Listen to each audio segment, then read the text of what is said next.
live streamed as pursuant, I believe, to New York State law, starting the beginning of this year. If anyone has questions on that, raise your hand and I'll do my best to answer them. Yes, Don. Is this going to be part of your standard live stream with acquisitions, or is this a test run? We expect to do it at every meeting. Is that with acquisitions? The supervisor arranged the live streaming, so I'm not sure I'm informed to answer your question. We do have one housekeeping item before we open the public hearing. Our counsel tonight, Robert McLaughlin, has left his firm, Hudson Russ, at our December 3rd meeting. Under our housekeeping document, we appointed Hudson Russ, and specifically Robert McLaughlin, to be our counsel. So that means the board needs to make a decision on how we want to proceed. I would suggest the board consider appointing Robert McLaughlin under his current firm, PC. Is that the appropriate way to describe it? Correct. For the moment, and I would ask for any discussion or comments from the board. Is it a one-year appointment? It's a, I would describe it as a not more than 1 year, and what would be appropriate to say here, Bob, as far as your intentions? I expect to be at a new firm that's very similar to my old firm within a few weeks. So we make the appointment an indefinite period of time? Just No, the appointment. The appointment would be for a year, Okay. and then I expect, when I finalize my arrangements, we'll come back and ask that the new firm be considered for the appointment. Bob carries our institutional knowledge, as all of you on the board know, at least for the terms of your service. He's done a very fine job assisting myself and the board in carrying on the Montgomery IDA activities. I've confirmed with Bob that he's willing and able and has the time to continue serving us as counsel. I need a motion. Motion by Matt, second by Steve. Any other discussion on the motion? All in favor, please say aye. Aye. Opposed, the same. Motion carried. Thank you. Look forward to continuing work with you, Bob. Moving on to the public hearing document. The intention of this meeting tonight is to hold a public hearing, and I have a number of details to go over. It would be by this agency, the Town of Montgomery IDA. Project beneficiary is USEF Sailfish LLC, after which I'll consider the company. And the location is here in the Town of Montgomery. And the hearing was scheduled and noticed for tonight at 5:30. I'm Jeff Christ, the chairman of the Town of Montgomery IDA Board, in connection with the project and the subject of this public hearing. I might take this moment to introduce our board so everybody is acquainted with them. Starting on my right, John Dixon, Ed Williams, to my left, Robert Santo, Steve Rinaldi, and lastly but not least, Matt Stoddard on my far left. Thank you for being here, board. Today I am holding this public hearing to allow citizens to make a statement for the record related to the involvement of the agency with the project, hereafter known as the proposed project, for the benefit of USEF Sailfish LLC, the company. The proposed project consists of the following. A, 1, the acquisition of an interest in approximately 187-acre parcel of land located at New York State Route 17K and 747, also known as 635 International Drive, in the Town of Montgomery, Orange County, New York. The construction on the land of an approximately 1,010,880 square foot facility with related site work and exterior improvements, and the acquisition and installation therein and thereon of related fixtures, machinery, equipment, or other personal property, collectively the equipment, all of the foregoing to constitute a warehouse distribution facility, which will collectively be known as a project facility.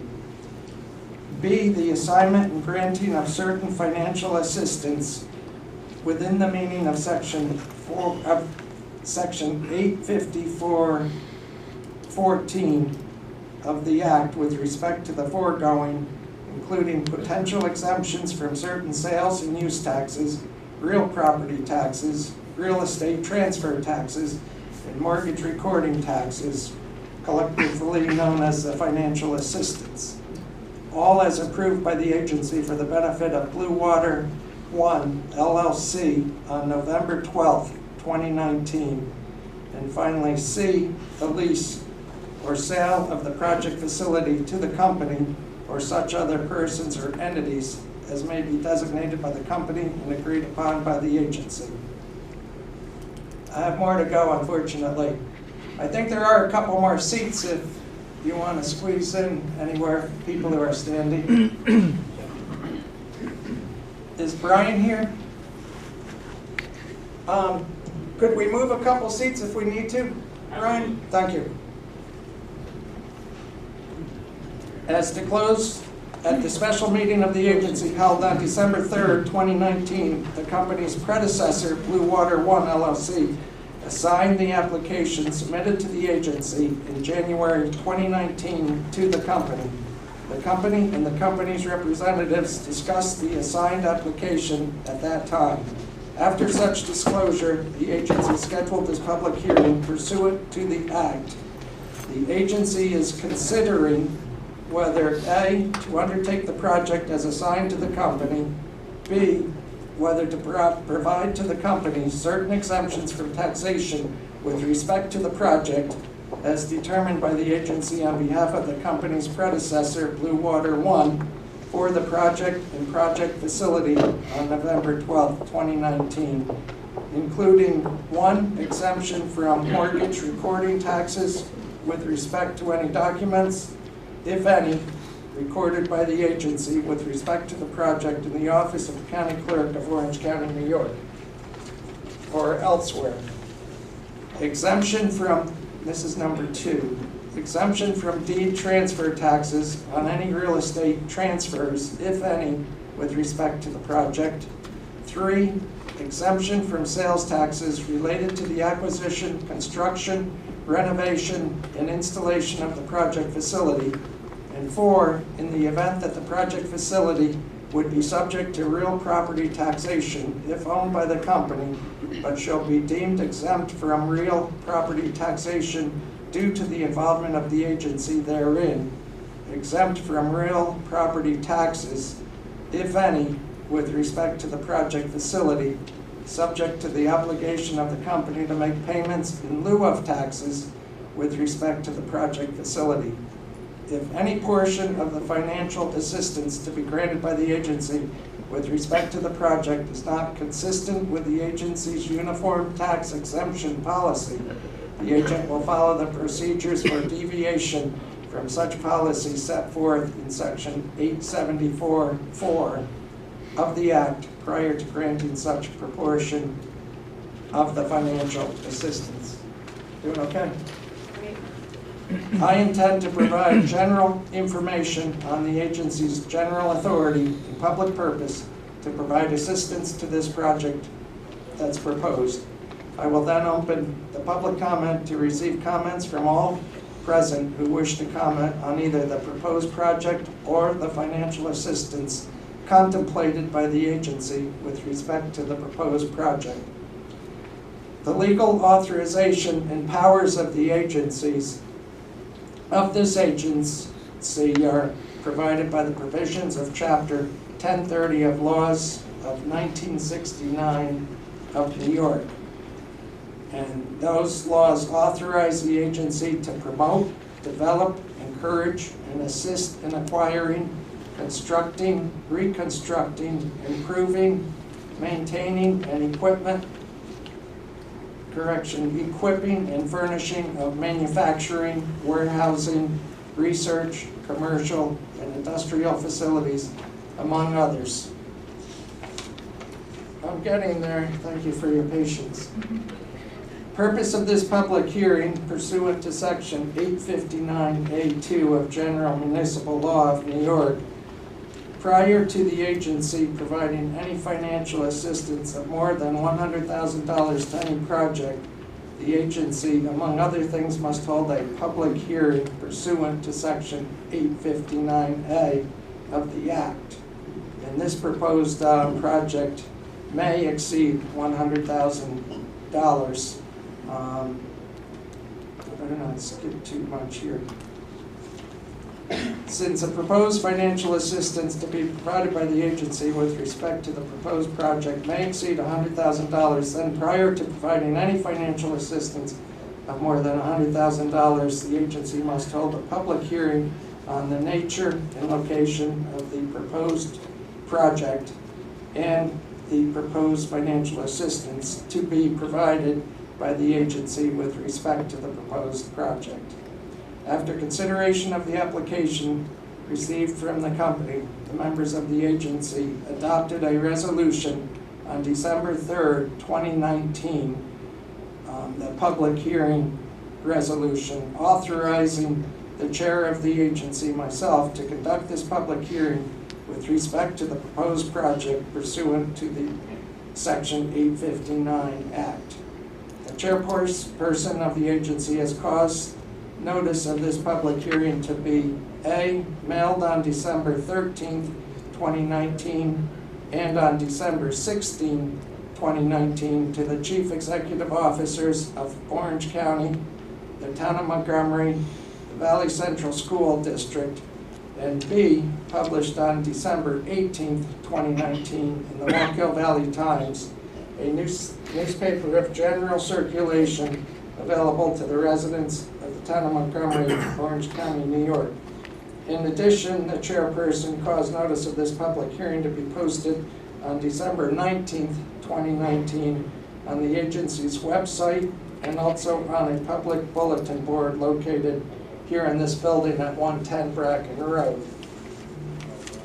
Copies of this notice of public hearing are available on the table up front. And unless there's any objection, I am going to suggest waiving the full reading of the notice of this public hearing and instead request that the full text of the notice of this public hearing be inserted into the record of this public hearing.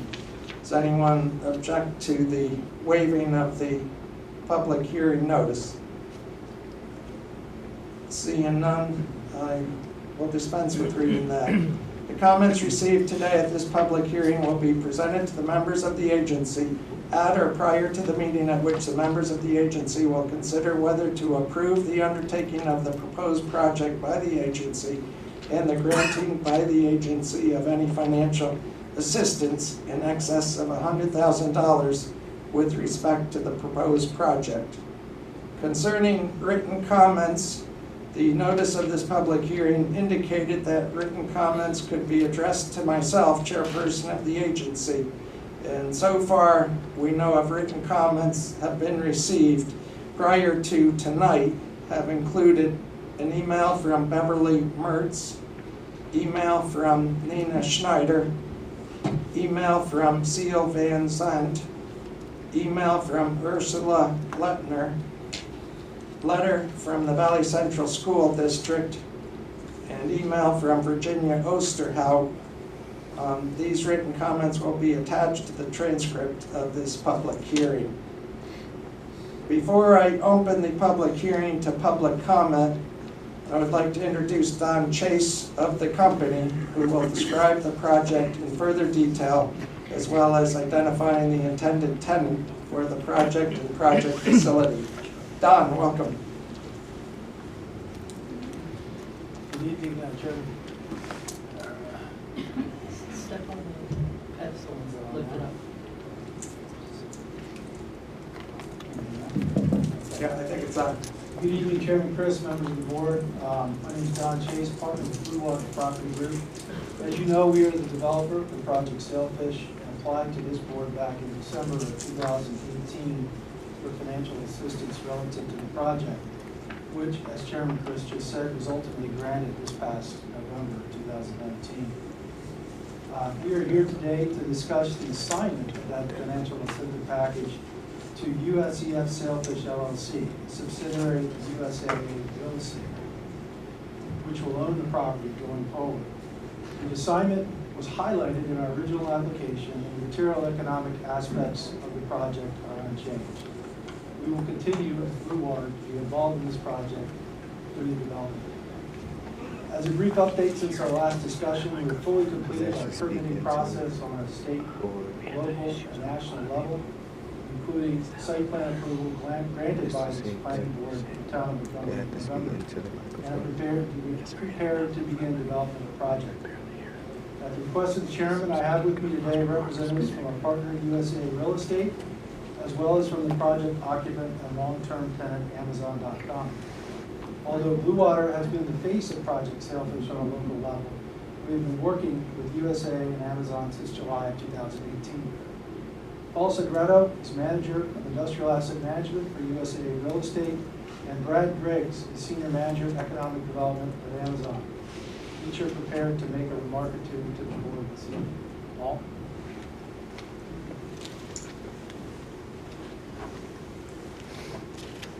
Good evening. Paul Segreto, Managing Director, Industrial Asset Management at USA Real Estate. USAA is an insurance company. We are a wholly owned subsidiary of that insurance company. We invest in real estate to keep insurance premiums low for military members and their family. We will be the owner of this project. We'll be here for a long time. It's important for us to be here for the assignment of the incentive package, which is customary in a development of this nature. We've completed upwards of 40 transactions with Amazon across the country, and we have a strong relationship with them as well as Blue Water. Thank you, Paul.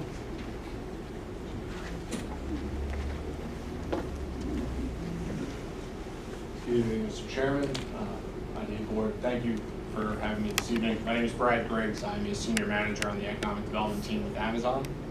We are the prospective tenant for this facility, pending the completion of our ongoing due diligence, as well as completion of lease negotiations with USAA.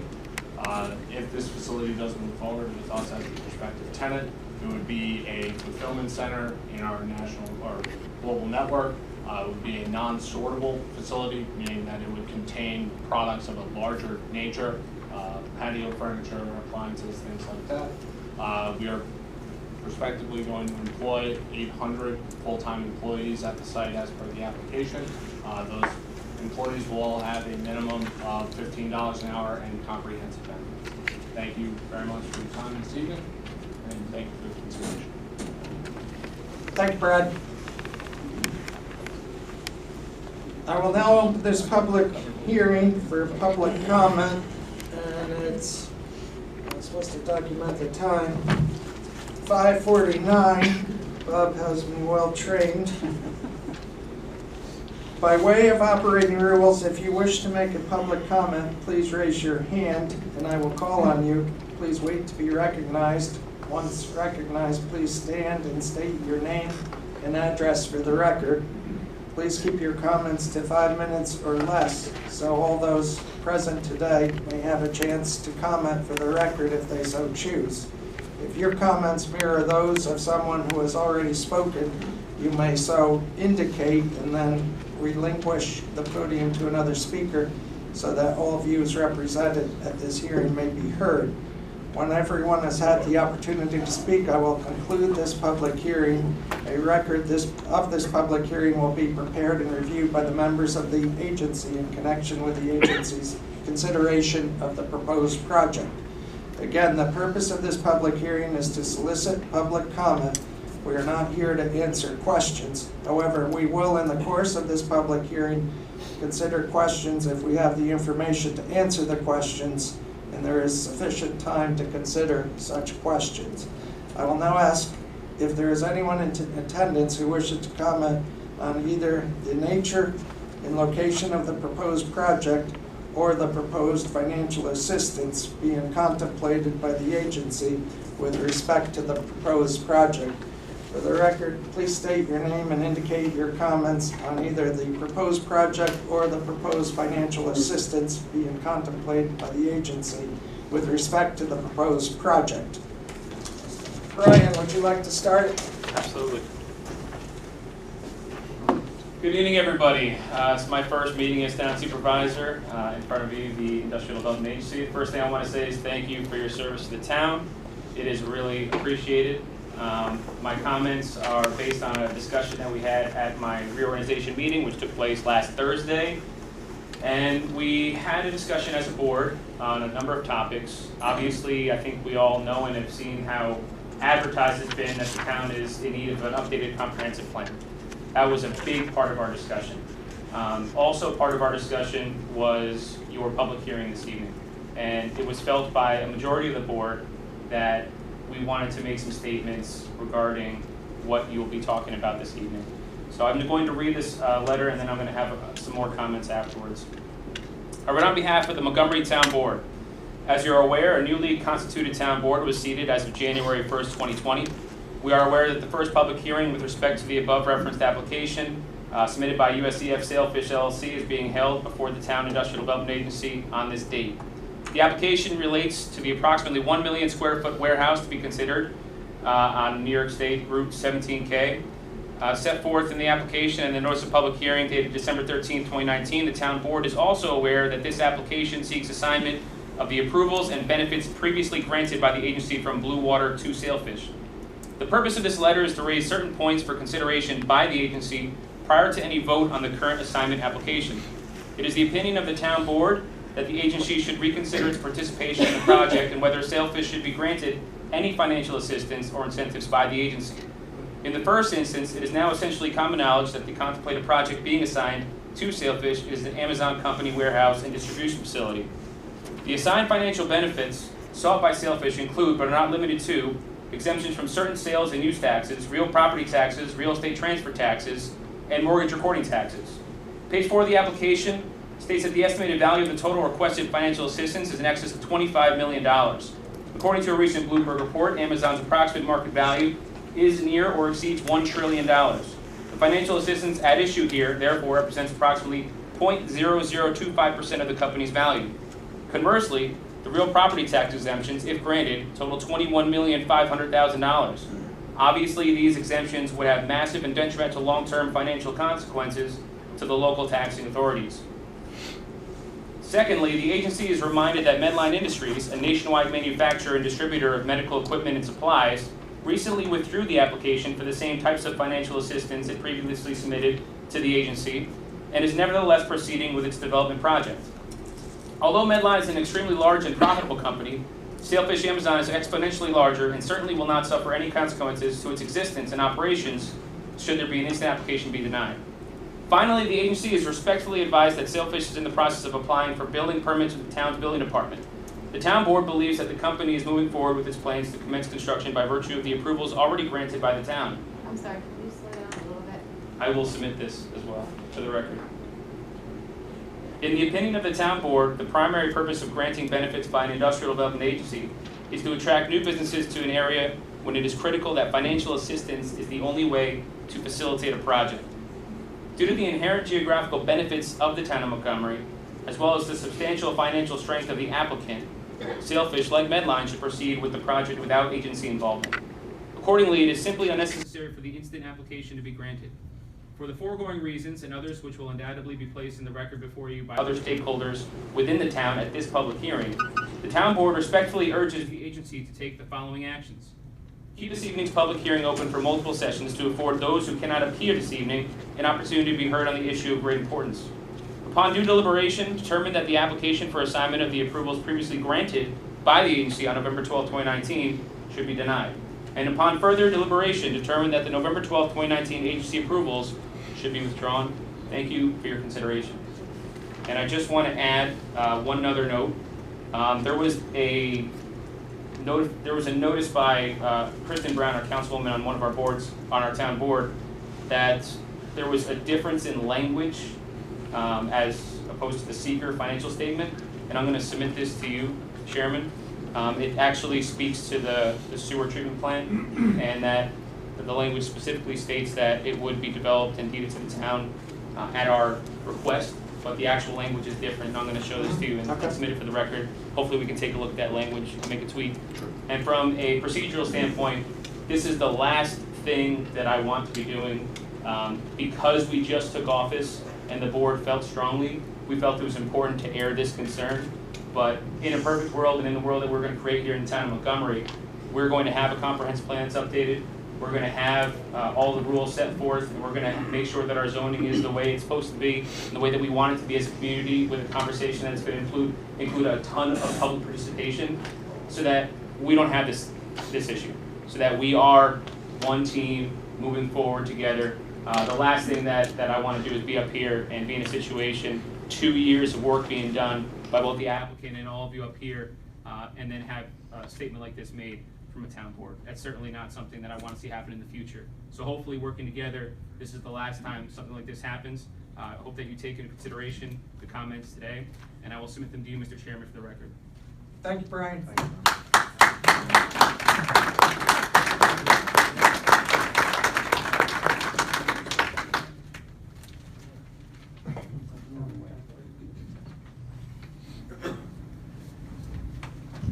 Mike.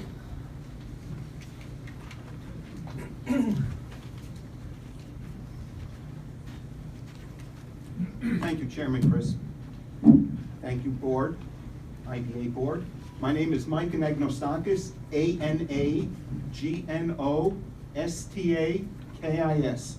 I am Orange County Legislator representing the towns of Newburgh and the towns of Montgomery. I am the legislator representing this district where this project is moving forward, and I want to make it very clear, I am here tonight speaking on behalf of myself as an Orange County legislator representing this district, no one else. Except that I am also speaking, I think, on behalf of the taxpayers of the town of Montgomery. So I think, believe it or not, most all of us will be in agreement on just about everything.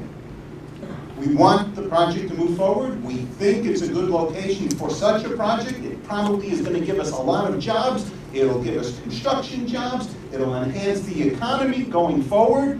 It's everything we want.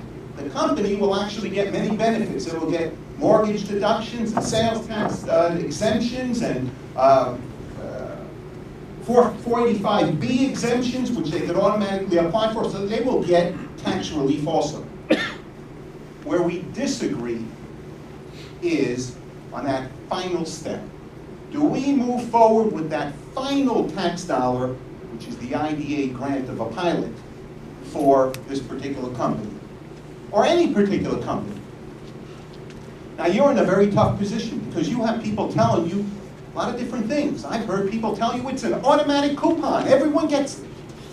Well, if you owned a restaurant, I ask you, would you stand at that door and hand a 50% off coupon to every single person that walked in there?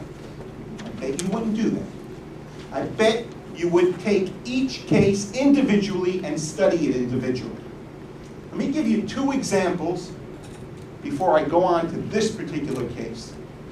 A few years ago, in the town of Newburgh, there was an auto dealership that wanted to move forward with building another huge showroom.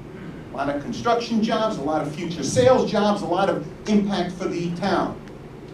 And the same people that'll pitch to you that they ought to get a pilot, that every company ought to get a pilot, pitch that that company should get a pilot. Well, the politicians, the elected officials of the town of Newburgh stood up and they backed down, they didn't get that pilot. Well, that dealership was a fourth-generation dealership that had been there on the same spot forever, making plenty of profits. And that new showroom was a mandate by corporate headquarters that said you must break the two brands into two different showrooms. They were going to do it. They weren't going to go anywhere, but they wanted the taxpayers to foot the bill of that new construction. Well, they were turned down because of the pressure. This year, you have an example that you know a lot better, the Medline situation. Here's a company, and again, it's always preached, if you don't give them these brakes, they're gonna leave, they won't build, they'll go somewhere else. Dealership, Medline. Medline was in Hamptonburg the year before they came to you. They said, if we don't get the brakes, if we don't get the zoning approvals, we're leaving the state. Well, they didn't get the zoning approvals. What did they do? They turned around and bought a property in Montgomery. Then they came to you and said, give us the pilots, otherwise we're gonna leave the state. Well, for whatever reason, the pilot wasn't granted. They weren't going anywhere. They had bought that property. They built the property. And the differential on that pilot that you didn't give them was an extra $1 million a year for the taxpayers of the town of Montgomery and the school district. Let me put in proportion what $1 million a year means. The town of Montgomery budget that they just voted on is a $10 million budget. That $1 million means a lot to the taxpayers. Now we have this situation. You don't give it to them, they won't come here, they won't build. Well, first of all, I don't think you should be giving it to them, because when I read the original documents under the projected profit, I couldn't find where the company was listed. It actually said, please provide the projected profits. It says, applicant views this information as proprietary for its confidential applicant. I ask you, please, show of hands, how many of you knew it was Amazon? I only saw 1 or 2 hands go up. That means the other ones didn't know it was Amazon. I say that you decline it on that basis alone if you don't know who it is. Now we know it's Amazon. Okay, well, what do we know about Amazon if we study the case individually? We know that Amazon, as was mentioned, is a huge company. Does anyone know what the highest market valued company in the world is? It's not Amazon. Apple's the highest. Amazon is right behind them at just under $1 trillion. Anyone know who the richest man in the world is? That's right, here it's Jeff Bezos at $113 million. Billion, I'm sorry, billion, correct. So, the company isn't going anywhere. Their goal is, right now, 24 hours fulfillment. But they've stated that their ultimate goal is same-day fulfillment. And if you read their literature, they need to be at locations that are as close to interstate highways as possible. Their own words. They need to take, their own words, as many miles out of that travel of that package as possible. You can't find a better location than this. I could throw a stone from the location to the 84. I bet if they were offered the property at a premium tax, they would accept it because it's so good. All right? So, they're not going anywhere. They've committed $1.5 million already on it. They've got the building approvals that they're going through. They're going to be here. The question becomes, where does that extra $1 million on average a year go? Now I'm going to tell you, a few years ago, the richest man in the world was asked, because they are notorious for getting tax breaks and using every trick in the book to get tax breaks. He was asked, how come you always ask for these breaks? And his answer, and I'm going to paraphrase, was, I'd rather have the money in my pocket than someone else's pocket. Well, I'm going to tell you, I'd rather have that $1 million a year in the taxpayers of Montgomery's pockets and not the richest man in the world. And I hope you agree with me. Thank you very much.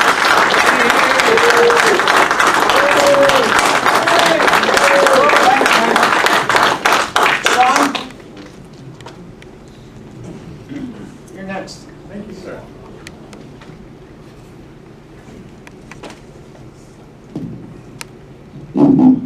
Good evening, Board. I am the newly elected Highway Superintendent, Sean Mears, and sitting down to go through budget process and things we have going on in the town of Montgomery. We currently have 3 bridges that have been written up. One's closed down. We have 2 other ones that are shut down. And I saw that the Highway Fund full pay for this project is about $130,000 a year. 2 of the projects come out to about $110,000. So just this 1 year would pay to fix 2 of our bridges, and we could set something up to where we could actually get things in place to take care of a bridge a year, box culverts, replacing things, repaving our roads. And I feel with a company like this, 24 hours a day, pounding our roads, whether they say it's 84 or not. It's like Legoland coming in. I know the back roads of Goshen. Am I going to take the main road and deal with all the traffic, or take the back road? All the people here are going to take the back roads. It's just going to increase traffic on our roads, and I would really appreciate if you considered making the highway tax pay full to make up for the amount of traffic that's going to hit our roads. Thank you for your time. Thank you, Sean. Mike? Good evening. I'm Michael Sussman from Goshen, and I represent a number of the community members who come to the office and ask for assistance with regard to this project. So I address you in that context.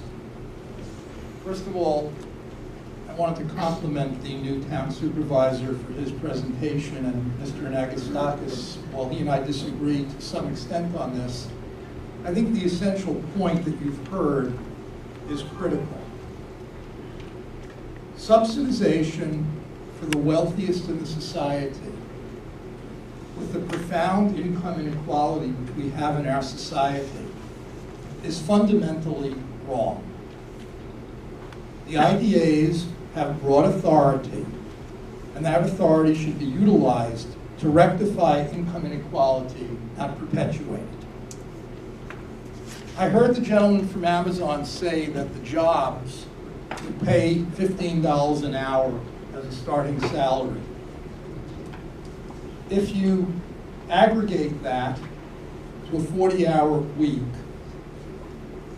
that's $30,000 a year. What family in Orange County can reasonably survive on that sort of wage? Where is the housing in our communities for individuals earning that sort of wage? I also heard the gentleman say 800 jobs. That's nonsense. And I'll tell you why it's nonsense.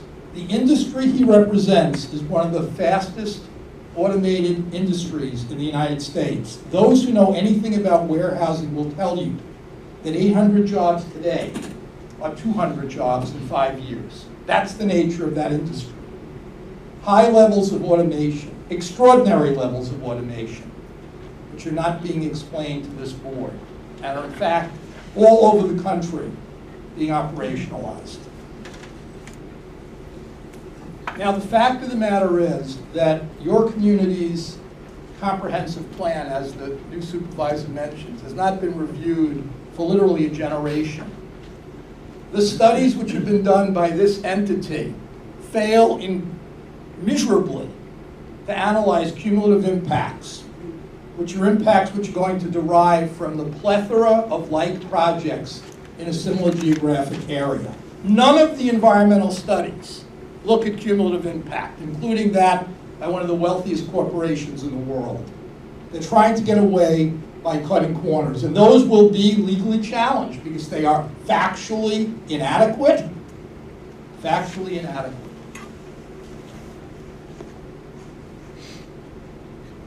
I agree that you've spent years looking at the project, and I understand there's been a change in the political climate in your community, and I think at this point it's important for you all to recognize that, but also recognize the objective reasons why this sort of subsidy to the wealthiest in the society is inappropriate. It's fundamentally wrong. Thank you. Thank you, Mike.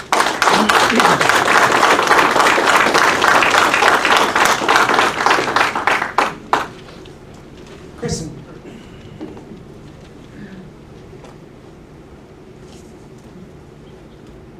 A little bit shorter. Hi, Kristen Brown, Browns Road, and technically a council member of the Town of Montgomery Town Board. First, I'd like to say I echo Brian's sentiment in his letter. I think it was very well done, and I absolutely stand behind him 100% on that.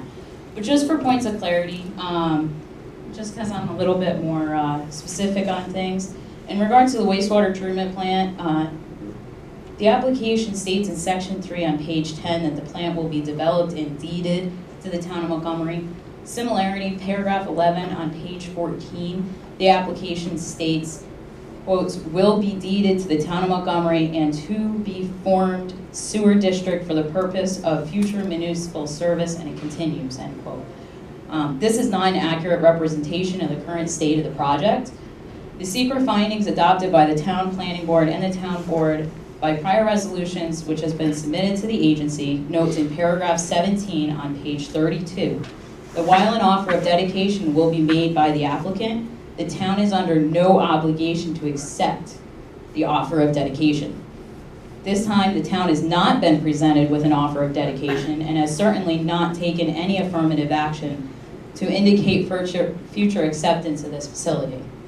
So I ask, this is removed from the application as it is a direct conflict with the secret findings that have been adopted by prior boards. Thank you. Thank you, Chris.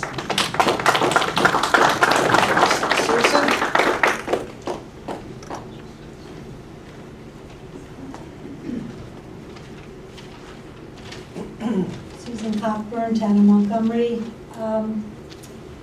Same thing that I would echo what Kristen just said about the sewer treatment plant, but I also wanted to point out New England Industrial Wastewater TR16 standards designates and identifies a wastewater treatment plant is the single largest, most expensive asset in any community, and it is solely at the taxpayer's expense. The proposed Sailfish project is utilizing the entire parcel, leaving no room for subsurface land treatment technology, which is superior to any wastewater treatment plant. This project is relegated to devising an on-site sewer treatment plant due to lack of space and then dumping it in the taxpayer's laps by deeding it to the town. This is much like the failed water system at Lakeview Drive, which was done by a developer and given over to the town, and it is nothing but an endless taxpayer nightmare. This is not how you cite what will become the most expensive asset in any community. When you're building a wastewater treatment facility, you cite it and you plan it and you establish it based on sanitary sewer engineering plans. You don't just take it from someone else and then deal with it. It's a huge mistake. The clean water is a finite resource that needs to be protected for future generations, and the Tin Brook is identified as the receiving water for the mega warehouse sewage flow, and it's also a source water for drinking water in Walden. The right thing to do would be Walden and the town working together to upgrade it to an A rating, not a B rating, because it's a source of drinking water going into the aquifer. Successful project design should have one priority above all others: the long-term protection of precious clean water in our lakes, rivers, and streams. And giving multi-millions in tax breaks to an unknown entity skirts the very criteria that protects our town now and in the future. The documents do not show where this megalithic box is a benefit to our town. The business of mega warehouses, and now we know who it is replete with labor violations of the worst kind. I think this is a big mistake. I also do not see anywhere about decommissioning bonds. Where are the plans and bond dialogue for decommissioning? When this building is empty, it's huge, it will become our town's problem. It is the tax permanently polluted. It is the problem that will permanently pollute our aquifer. Now, I mention this because the other similar problem like this on a much smaller scale is the subdivision of the Skibitsky site, where if they subdivide off that part with the landfill and stop paying the taxes, the town will be stuck with it. This is just a much larger scale. I wrote this up in letter form to turn it in because I was dismayed when I saw the pro-sailfish letters when I looked at them personally, they were a form letter, and 3 came from within one household. So I thought you should have some authentic dialogue about your problem. Thank you. Thank you, Susan. Thank you.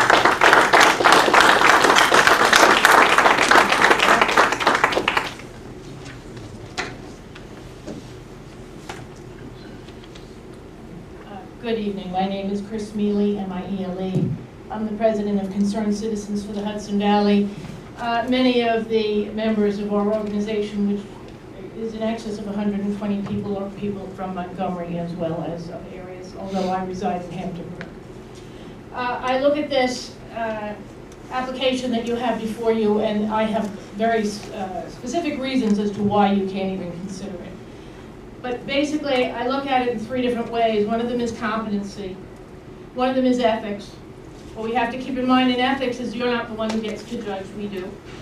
So full disclosure is imperative. I go to many, many conferences. A full CV on each member would go a long way here, especially considering the public has no say as to who gets on the IDA.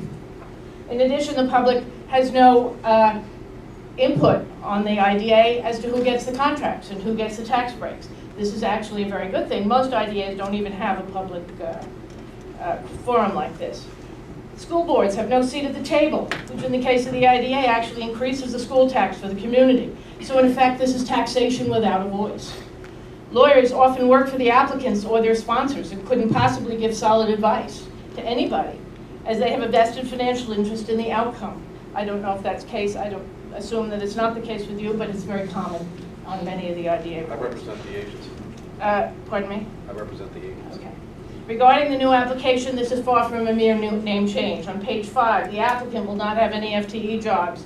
The applicant will provide blah, blah, blah, blah, blah. It's transparency. We know now it's Amazon, but it wasn't divulged in the original application, so the application is no longer valid. USEF equals USAA Real Estate in San Antonio, Texas. They did the Amazon warehouse in Beaumont, Texas. On page 6, item 2, all IDA benefits will pass directly to the occupant. How do you have the power to assign these benefits to an unknown entity? You prior to this night, didn't know for sure who it was. On page 7, there's a question on criminal offense bankruptcies for the people named above. There are no people named, only LLCs. Competency. Page 9, 2C, are existing buildings abandoned? Yes. If yes, how described how the house will be removed? There's nothing said, no information. Information in the DEIS states that this house will be moved and restored. That gave a significant boost to their UTEP number, which now must be adjusted downward. 2D, photograph is an Exhibit A. It states that it's an Exhibit B, another error. Page 10, wastewater treatment plan, I think that's been covered. I don't need to go in here. On page 11, between item 1 and 2, there's a paragraph omitted that was in the original application, which states that occupancy will apply separately to Town of Montgomery IDA for its personal FFE specific to its use. Why did this disappear? It's not the same as the original one at all. Page 14, will the project be sold or leased to a municipality? Yes. And then it goes on to talk about the wastewater treatment plan again. The planning board didn't recommend this. Who's paying for the new sewer district, creation, hookup, etc.? Have you asked any of these questions? You're just accepting that it's going to happen, and that it's to your benefit, which it isn't. Does the company intend to lease, etc.? The answer is yes. And the remaining required information. It says required information on your application is blank or confidential. No transparency again. The applicant will not add local employees, so how can you possibly, that's what it says in your application that's sitting in front of you, how can you possibly use any employment statistics that were provided to you unless you have a statement from the company that will be hiring those employees? It's transparency again. It totally defies logic. The $4 million on page 22 in state programs disappeared. That figure got rolled into private sector financing. Why is it different? The original application had $4 million in state programs. Page 45 notes a new and separate agreement with the fire district. Again, transparency. Did you even know about this? Has the board seen this?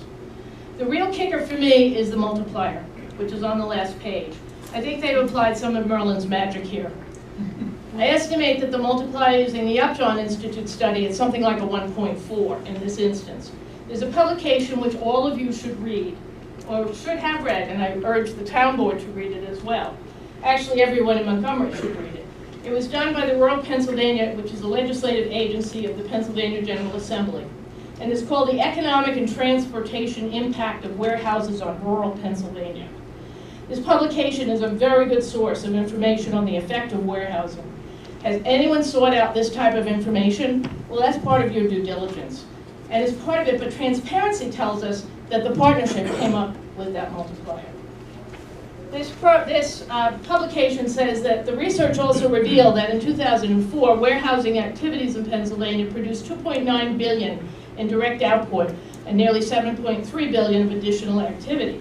Yet, warehousing is strongly tied to household spending and consumption, and any change that affects that portion of the national economy, such as rising fuel or food prices, we're facing an imminent war which could definitely affect this, will likely affect this industry as well.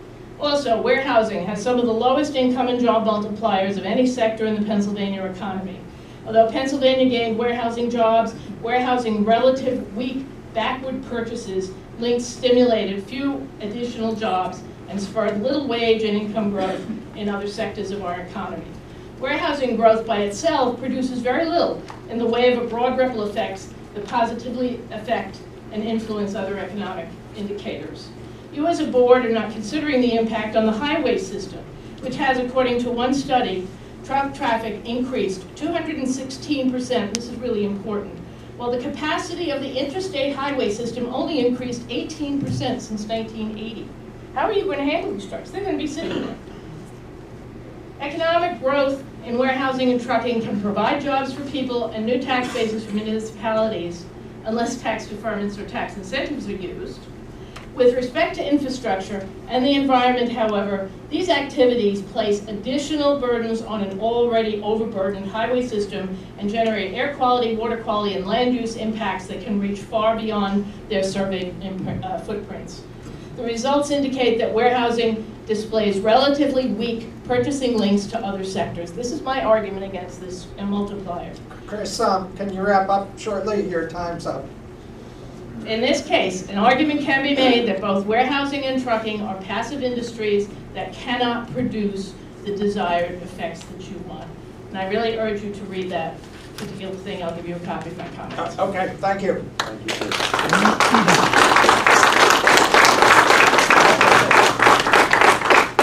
you. Anybody else? Barbara, I think. Is that your hand?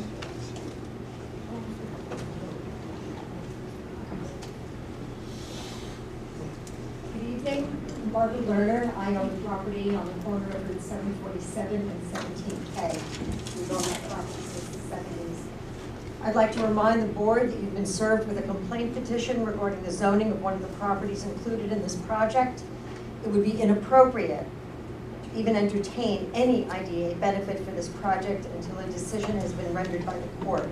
Since you're proceeding with this public hearing, I have the following comments. I'm sorry, I'd like to interrupt. Go ahead, Bob. This board has not been served with any complaint. The IDA is listed. It is not, but I'd love to see it if that's the case. I believe I have a copy. I would love to see that.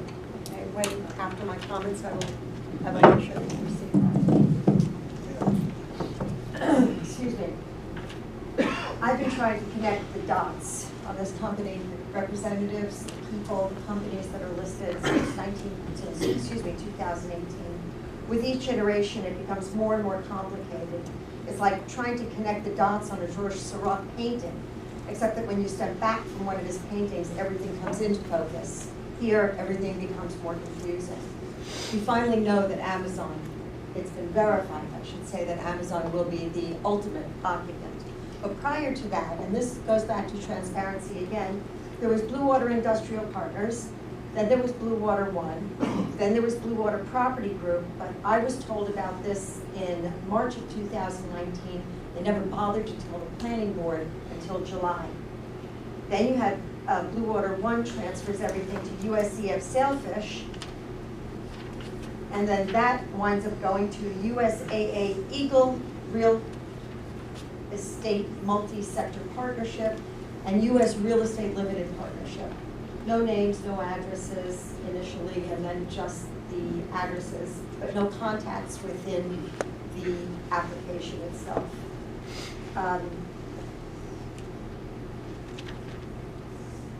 On page 16, the assignee finally states that the site will be subleased. Now we know that it is being subleased to Amazon. This is a Fortune 100 company. Excuse me. In other words, this for-profit company has a greater financial basis than the entire town of Montgomery is asking the residents, taxpayers, and businesses to subsidize their business so that they can make a greater profit. This project anticipates hiring 800 people, with 25 of those being managerial positions. And the wage isn't enough to support a family or even an individual in this town. Will these be really new jobs, or will they just be transferred from the other warehouses that are along Neelytown Road that still have for hire signs in front of them? Your typical commuter, since it was stated in the FEIS that these jobs would likely come from outside the area, buys gas, coffee, and sometimes an occasional lunch. The follow-up benefits on page 37 are laughable. Caterers and restaurants for people who make little more than minimum wage. Office and janitorial supplies for a company that carries these products. Local hotels. Even the transportation benefit is almost nil, as Amazon is increasing their own delivery fleet and would rarely use local services. Even more troubling is the fact that the Orange County Partnership did prepare the multiplier. Since the partnership brought this project to the town, it's not an unbiased source. The original application from 2018 listed the current tax payment of $44,639,000. The 2019 application still uses the same number. It's just sloppy. The FEIS states that there is no bulk storage of fuel, but the application for assignment lists hydrogen fuel storage tanks as something for which they're looking for a sales tax abatement. We've addressed the wastewater treatment plant. The expense that's stated, $1.5 million, is a cost of doing business. When I prepare a bid for a project, I have an expense incurred, and it includes engineering and legal, along with all of the other ancillary items. This is a cost of doing business. It's not really applicable. The number of related parties continues to expand, and I'm wondering if you have really done your due diligence prior to tonight, finding out who these companies are, what their reputations are, who the individuals are, and verifying whether the information presented is actually true. Exhibit E is honestly funny, because it notes that it was updated with 2019 mileage rates.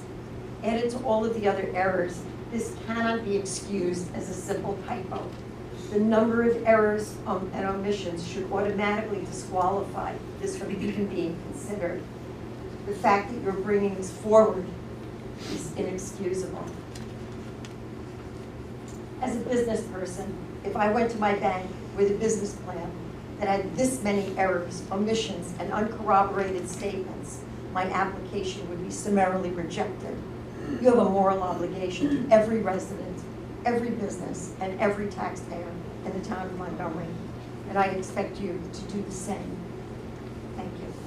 Thank you, Barbara. Thanks, Barbara.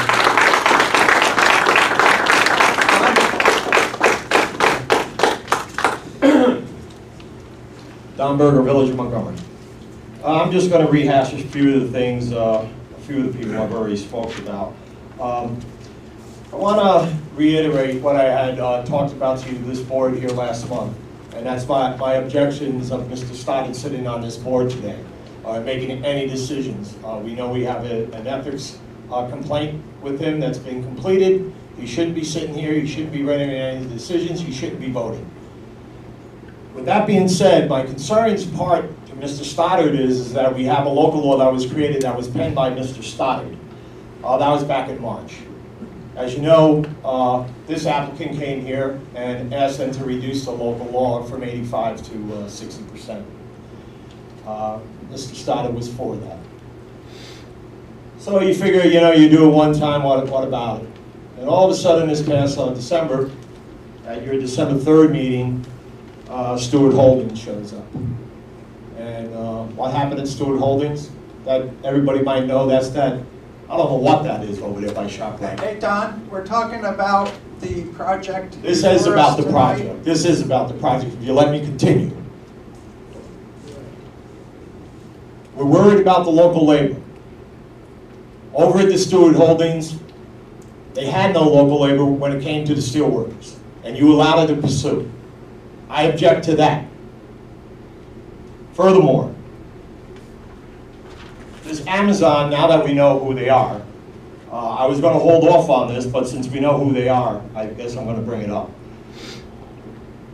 All you union guys that sit on this board here, you should be really concerned about Amazon. In the past quarter of this past year, 2019, there has been many, many, many complaints about Amazon and working conditions in their facilities. Not only that, we have letters sent from the United States Congress to Jeff Bezos, founder of Amazon, about new reports of rate of serious injuries at the Amazon fulfillment centers. I have here a whole list of different fulfillment centers throughout the United States, and not only the United States, throughout Europe. It has here in the Amazon plant down in South New Jersey, in Robbinsville Township. Amazon warehouse workers strike to protest inhumane conditions. Have any of you folks gone online and looked up Amazon and see how they treat their employees? Have you done that? Have you, Mr. Stoddard? You're a union guy, and you want to allow a corporation like that to come in here? I'm a union guy. We can't have stuff like that. Not to mention the low salaries. I mean, I've been saying that to you guys for a long time now. $31,000 a year, come on, guys. We know that the median salary here in Montgomery is $49,000. No one could live here on $31,000 a year, Mr. Chris. You know that. No one can live here. What I'm going to do is I'm going to present this here to the board. Hopefully you guys will look through it. These are the complaints filed with different fulfillment centers against Amazon. Thank you. Thank you, Don.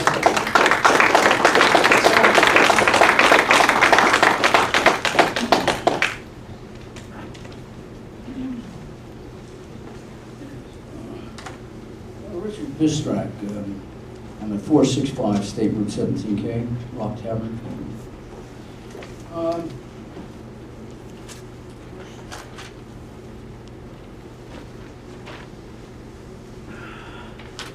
First I made a point about this previously, over and over, and I got confirmation from the planning board that this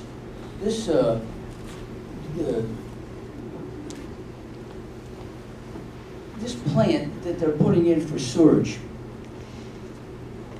was not going to be taken over by the town of Montgomery. They said that to me twice at the planning board just before they approved this project. And now I hear, well, it's still in there, that it's going to be transferred by Blue Water to the town. I hope it is not. That would be the dumbest thing that ever the town board would do, or the planning board, to take over that facility. There's no reason to do it. You can take it over at any time you want, 10 years or whatever, but you don't need to take it over at the beginning. Let these guys deal with all of the headaches that thing is going to cause. Now, when I was at your IDA meeting the other day, back in September, the one you tried to hide, you know, you didn't tell anybody. It was a snowy day, you let the whole town hall go, and then you held a meeting. Not many people showed up.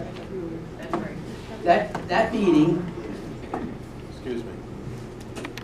September? September... February. Was it February? Yeah. It's February, the first public hearing for Blue Water was February. All right, okay, so... There were over 50 people in the room that night. There were 50 people in the room when I was there. There wasn't 50 people in the room. No. You're out of your Well, mind. no, 50 people in the room. Excuse me, don't insult me. Don't insult us. I'm not. Hold on. We have a speaker and our Okay. council All is right. making a So it was comment. February of 2019. There were plenty of people here. The Okay, meeting. in Sir, addition, the meeting. just to correct the record, Yeah. we've said several times on behalf of the agency that the public comment period remained open for written comments. There were plenty of opportunities to submit written comments.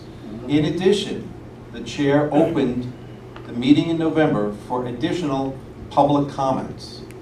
So there've been plenty of opportunities for public Well, comments.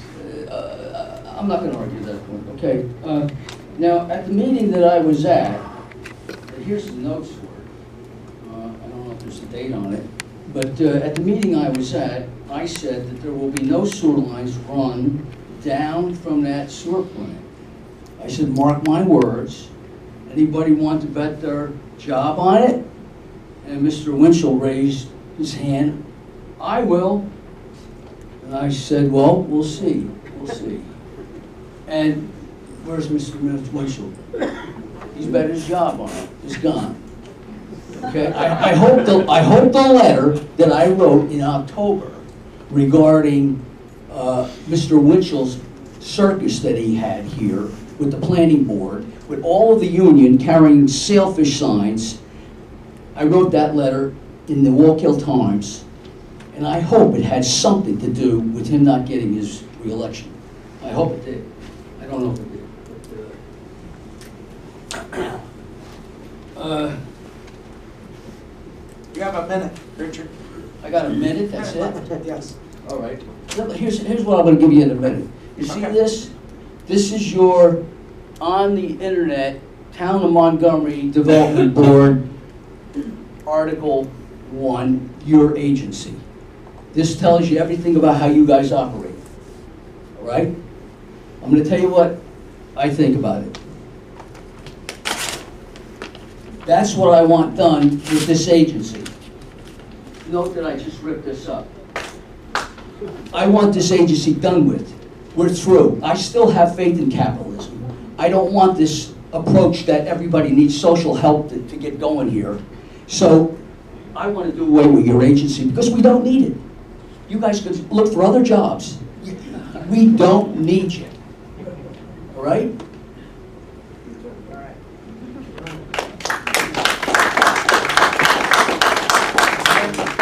Thank you.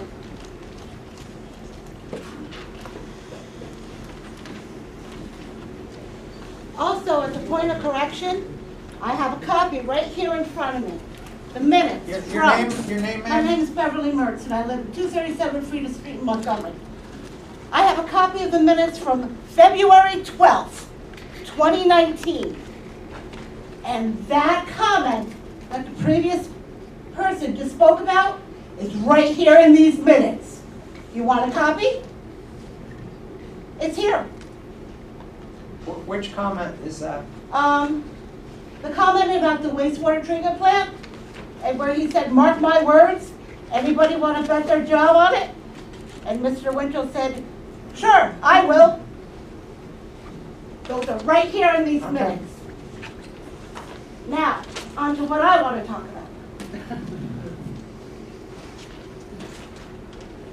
I want to talk to you in regards to the planning board's finding statements for Project Sailfish. I'm hoping by now that everyone has taken the opportunity to read that document. There are several areas, in my opinion, that would bring into question the advisability of granting any long-term tax abatement to an applicant, which we now know is Amazon, that have outstanding pending items that need to be resolved. I'm only going to speak to 3 of them. There's a ton of them. On page 65, item GG, part of the stormwater mitigation, why would you grant long-term tax abatements when this applicant, Amazon, will only be required to post maintenance bond for 2 years upon completion and the subsequent occupancy certificate being given? 2 years? And you're thinking of giving them $25 million over 15 years? That's just ludicrous. The second item is on page 74, item N. It's a wetlands impact. and I quote, "All disturbance activities in wetlands and spanning the Timbrook require permits from the DEC and the Army Corps of Engineers." And on that same page, item P, the following permits are required for the project's wetland and wetland buffer disturbances and for crossing the Timbrook. Protection of waters permit, freshwater wetlands permit, section 401 water quality certification. My question to the board is this: why would you consider giving any abatements to someone without knowing for sure that these permits are going to be issued to some company? Well, we now know it's Amazon. And they have changed their name at least 3 times. We didn't even know before tonight that they would qualify. And number 3 is, in my opinion, the biggest one. It goes back to that wastewater treatment plant. I have one question to each and every member of this board. Are you willing to swim in, or have someone you love swim in, the effluent from that wastewater treatment plant? We have farmers whose livelihoods depend on the water from that Timbrook. Are you willing to go in it?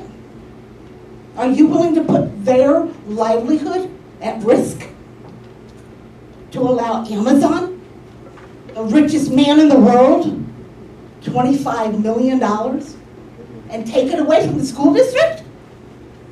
That's ridiculous and ludicrous.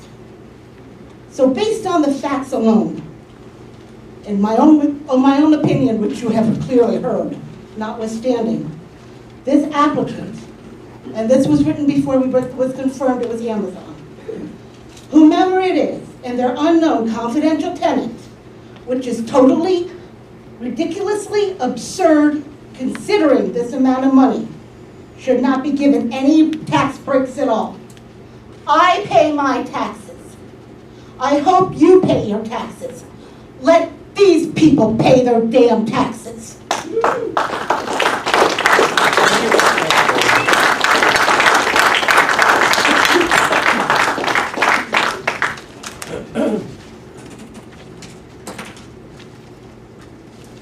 Ma'am?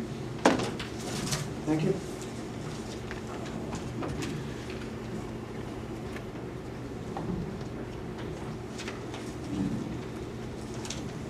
Hello, good evening, board. My name is Shariza Hopkins. I live on Lakeview Drive, and I'm a resident of Montgomery. I'm here to speak on the Sailfish IDA application, and I appreciate you taking into consideration what I'm about to say. Greetings to each member of the board, and I extend a wish that the year unfolding before us is a healthy and successful one. To create success, personal and in business, there needs to be an honest evaluation of issues being faced. There needs to be an alignment between the needs and the wants, and what is the cost, the benefit for the choices being made. The application for this project in search of approximately 25 million taxpayer-funded dollars in IDA relief is one of those issues needing to be evaluated honestly in order for the town to be successful. Health. Health is balanced on the system working correctly. It is where what is taken in needs to bring quality to the whole, and things that fail to fully support this need to be abandoned. I would believe all understand that a healthy engine supports success and a good quality of life. This application in search of IDA relief is one that fails to supply what is needed for this town to be healthy, hence needing abandonment. There has been so much exposed about this town and its boards. It is truly an embarrassment to its residents. It has eroded any trust in the fair execution of our business. There has been brought to light business dealings and communications that appear to exhibit power plays, manipulation, and avoidance of the true open negotiations where all have fair representation.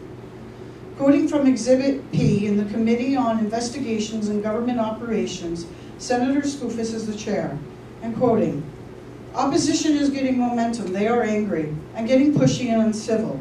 We need a good number of supporters to reassure the board that the project is supported. I am a member of this community, and I'm also a proud member of RPM, and find becoming angry with not being fairly represented a very justifiable outcome. An angry response to such treatment with not being fairly represented is a very an angry response to such treatment really should take very little education to understand. As to pushy, if actively participating in our community's business, our governance, is pushy, I would willingly add the word pushy to the dictionary under citizen. As to residents of this town or community being defined uncivil, I find that one's not conducive to civic harmony and welfare is not the resident, but those who work without transparency, creating false realities fatal in all aspects to those factually and ethically driven. And in fact, have found the opposite among those I have come to know and have been active in the search for honest representation. They are compassionate, vested, educated, often in fact too kind and respectful to a fault. Continuing with Exhibit P, we need good numbers to reassure the board the project is supported. And in another correspondence in that exhibit, are you working with Todd in the trades? Absolutely, and I have spoken with Todd several times. This is communication involves another business applicant. It is predominantly the same identities involved here. There is a saying that a leopard never changes its spots. The investigation covers interactions that appear to be compromising. Are we being compromised here? The Montgomery IDA was the least forthcoming with requested documents in that investigation. As a resident, I find that appalling and portend a distinct possibility of bad business dealings are a fact. Honesty is transparent. It is healthy. This application fails to offer any long-term benefit to the town. The schools district, stands to lose $2 million a year for the first 5 years. No benefit other than some possible snow removal and catering work. Workers paid a salary that is not one that sustains living here. Temp work, no growth potential in an employment field. Salary levels sustaining only poverty. An industry that the demand to fill vacancies is problematic. Montgomery is in fact saturated with this one singular rateable, so that instead of organic growth and sustainment, a net is being cast far and wide to support its existence. Sadly, the workers with this level of salary will need to be busted, it is said, as to own a reliable car is not a very realistic possibility. $31,000 a year offers no real disposable income, no money to truly support the smaller businesses in the town. The newly revised document submitted has multiple errors. An example, a historic building is now to be removed, not moved. Let's hope that is a sloppy, irresponsibly drafted document and not true. And if so, should we be accepting such a carelessly crafted document?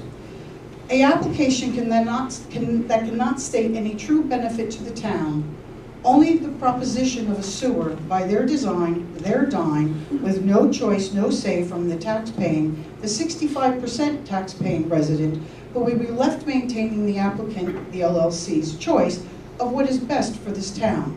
There is no elevation to the financial health to this town with this applicant, no long-term benefit.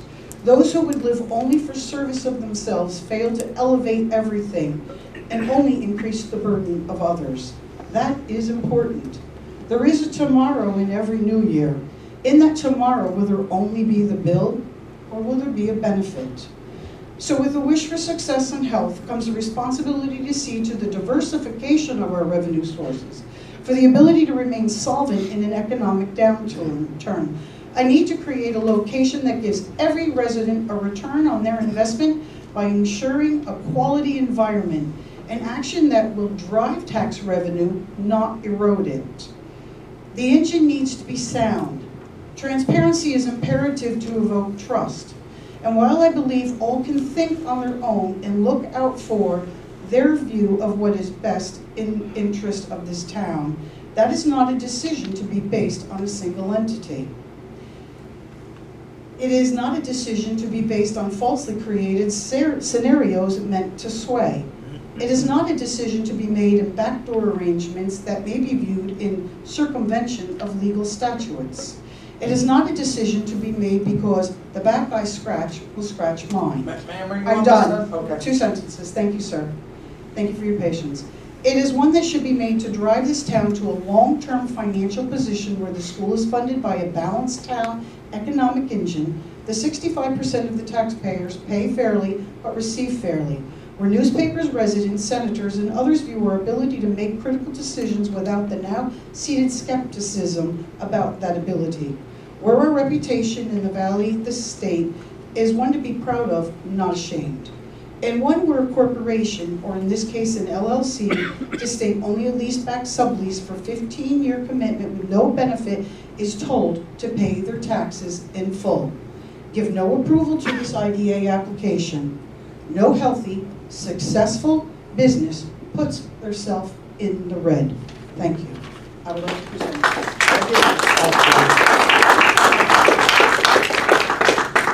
Bill.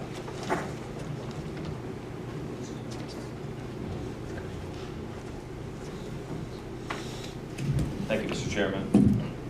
My name is Bill Fioravanti. I'm the Director of Economic Development for Orange County. I will say that my comments reflect the views of my department. Somebody's got to give the other side of the story, right? We're here because we support this project as we have since day one, frankly. Exit 5A off Route 84, Interstate 84, I think it's exit 32 now, was made for this project.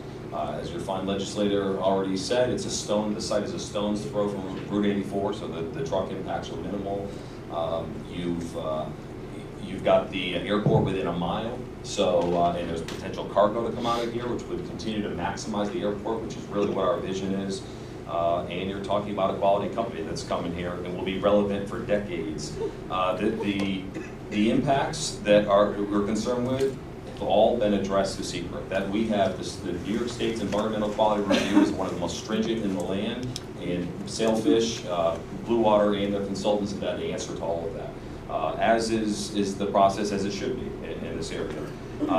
The transportation sector has been a viable sector for Montgomery forever, for generations, and it continues to be. It will be for many more generations. It's not relevant yet. So when the town looks to revamp their comp plan, they're going to have to take a look at your town seal. Again, if you take a look at this town was based upon that. It's important. It is. Excuse me. Lastly, the point I want to make is that neither Amazon's profitability nor the viability of the Sailfish site negate the necessity of incentives like this. This company and all others can and will go elsewhere unless we can compete by providing short-term relief to the onerous property taxes and costly regulations that define our regional business environment. Financial incentives simply level the playing field so that we can attract these premier companies like our neighboring states with more business-friendly policies and cost structures. That's why IDAs exist, and that's why you are empowered with the powers that you have. And we respect that, we appreciate the work you do, and we know that you do the right thing. Appreciate the opportunity to speak. Thanks very much. Thank you, Bill. In the back of the room, you're next.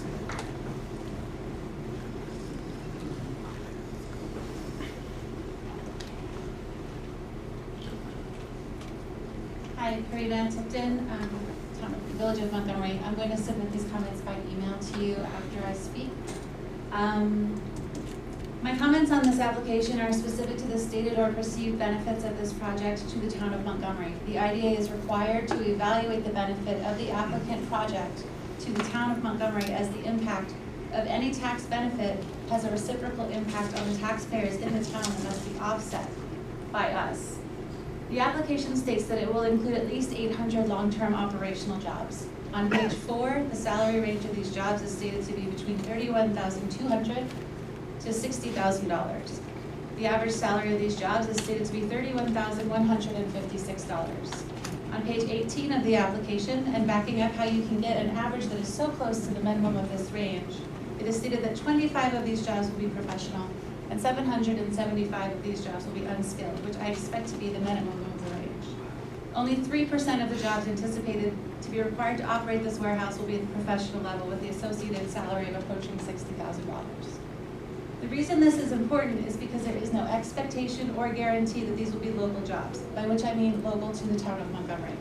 The environmental impact statement, which was adopted by the IDA in full and was with reference to the planning board's finding statements, part of the secret process that the previous speaker referenced, does not make any guarantee that these will be jobs from the town of Montgomery, identifying the local workforce as coming from the tri-state area. Chapter 6 of the environmental impact statement states under effects on local economy that most of the projected employees anticipated from the proposed action are anticipated to live within 30 minutes of the project site. Statements under section B1, a local labor market, states that county labor force is drawn from an area including Orange, Dutchess, Rockland, Sullivan, and Ulster counties in New York, Pike and Wayne counties in Pennsylvania, and Sussex County in New Jersey. This workforce pool expands over hundreds of square miles. And the conclusion in this section is that this entire area of potential workers can provide only 30,000 persons actively seeking work. If that's true, what percent will be from Orange County? What percent will be from the town of Montgomery? The section continues that with over 20% of the county workforce, which refers to the 8 counties I just listed, commutes to Orange County. Note that this is not necessarily job seekers identified in that 30,000 people, but the number of people who are commuting into Orange County to work currently. Further, this section states that these employees would generate income that would positively impact the local community as businesses provide goods and services to the proposed facility and its employees. Prior section offers that generated income will be spent in Orange County, not in the town of Montgomery. While it's possible that we could scrape together 775 people in the town of Montgomery who would like to work full-time for $15 an hour in one of the most dangerous types of distribution facilities in the world, see previous comments that I've submitted that others have mentioned today related to the hazards of working in Amazon distribution facilities, the transportation studies presented in the EIS continue to reinforce that these will not be local jobs. There are several pages in the EIS outlining bus services to and from Middletown or Newburgh and the project site. The traffic study, which is attached as an appendix to the environmental impact statement, includes a thorough evaluation of traffic patterns pre- and post-build condition. Page 19 of the traffic study indicates a table with arrival and departure distributions by percent of total traffic to and from the site. For car distributions, which will comprise the majority of those 800 workers coming to the site, it lists direction by route to and from. 85% of the traffic, according to this table, arguably comes from areas outside of the town of Montgomery. The routes they will take to get to work include Route 17 East, 84 East and West, International Boulevard, routes 207 East and West. These are not roads that most town residents will take to get to work at the corner of 747 and 17K. Concluding this summary where workers are going to come from is a statement on page 3-233 stating, quote, since this project does not involve any residential construction and no school-aged children, there would be no costs to the Valley Central School District, end quote. This information is important because it has direct impact on the evaluation of benefits that the IDA must complete as part of their responsibilities to the taxpayers, including residents and existing businesses that are in the town of Montgomery. In fact, the UTEP policy requires the use of a rubric that provides points summarizing the benefits of the town. This rubric is highly subjective, and without any backup or explanatory detail, it's impossible to know how the prior application reached the level 3 benefit. But several of the 12 categories do result in a minimum score of 1 instead of 0 because the rubric includes statements such as less than or at least at the lowest level of criteria, automatically getting you points. It's possible that without evaluating the project against this rubric critically, the UTEP score for this project can only be as low as 7, which already hits the level 2 benefit, level 2 out of 3. It's not great. That's why we're asking you, the IDA board, to take a hard look at the actual benefits or the lack of that the applicant has promised and stated in other documents. For example, as has been mentioned earlier, it's stated in the application that the wastewater treatment plant will be deeded to the town, which is not true, and in fact the planning board engineer has recommended against it. Another downgrade to the promised benefits to the town. The applicant does not plan to construct a green building that meets LEED standards, another UTEP rubric criteria. How does the UTEP evaluate the potential for spin-off jobs or the use of local suppliers and services at the community level? The superintendent of Valley Central has submitted a letter to you, which was mentioned earlier. I spoke to him today, and He noted that it objects to awarding this pilot, indicating that Sailfish stopped negotiating with him for any educational benefits to the local community, which is another criteria on the UTEP form, getting a 0. Other UTEP categories, there's no local ownership in this property or operation of the facility. Farmland will not be preserved, and in fact, the town of Montgomery will lose a valuable wildlife corridor between the Catskills, which I'm proud to say hold the oldest fossilized forests in the world, and Stewart Forest. The cost-benefit analysis that's posted to the town of Montgomery IDA website includes an evaluation of benefits to the region and to the state, but not to the town. And on the other side of the coin, the application states that the historic Arnott Haber House will not be preserved, while the secret documents indicate it's going to be relocated and preserved, including repairs and maintenance to prevent the structure from being demolished by neglect. Honestly, this application is all over the place and it can't really be trusted. Karina, can you wrap up please? At this point, I'm not seeing any benefit to the town except for the taxes. If the IDA awards this applicant any benefits, they are doing the residents and the current businesses in this town a grave disservice, and they're failing in the due diligence required of you as a fiduciary entity in this town. Thank you.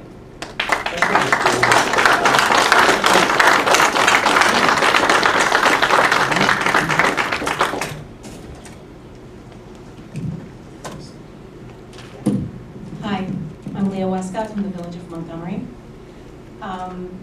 I am here to speak of not only any decisions for Amazon, but the general health and decision-making of the IDA board in general.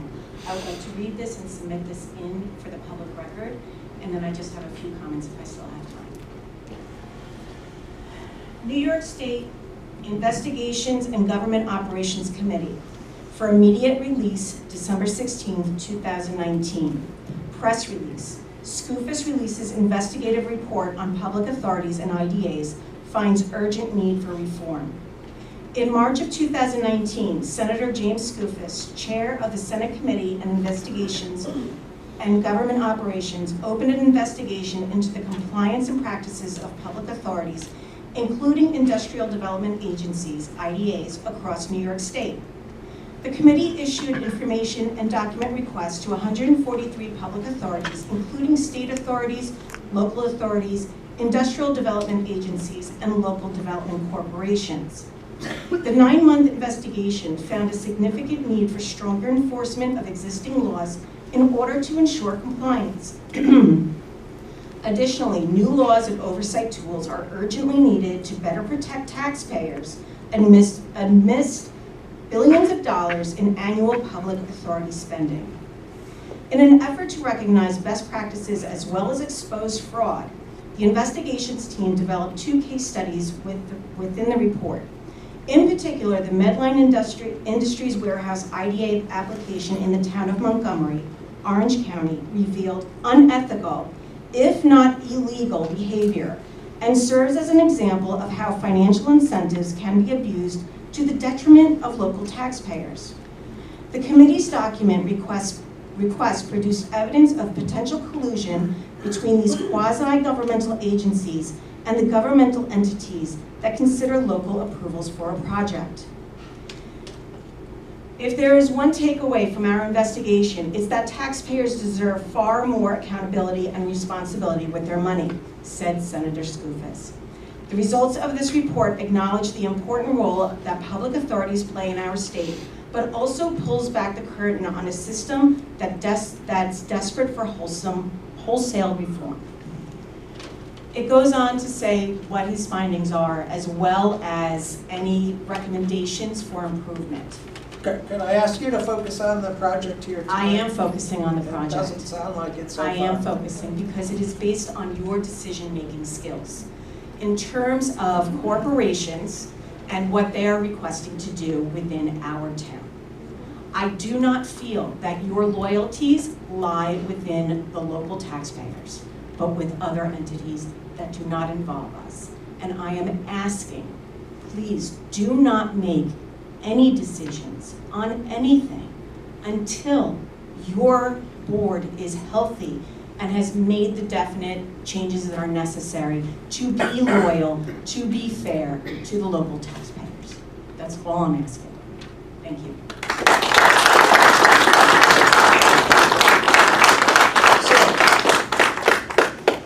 Yes, and then, Greg Merce, Village of Montgomery, and I'm going to reiterate a little bit what the previous lady said about the report. Because the town of Montgomery IDA is one of 6 in Orange County, which is one of only 5 in New York State that have authorized IDAs, with 5 or more that operate within one county. This is all, Scoop's report is right here. These are just footnotes from them. IDAs are established by the state at the request of the municipality by via county, city, town. Sir, this was just discussed, and it's not I directly understand related that. to the project tonight. Okay, all right, so now part of that is also creating permanent positions, and a definition of permanent is lasting or intended to last or remain unchanged. 15 years is not permanent.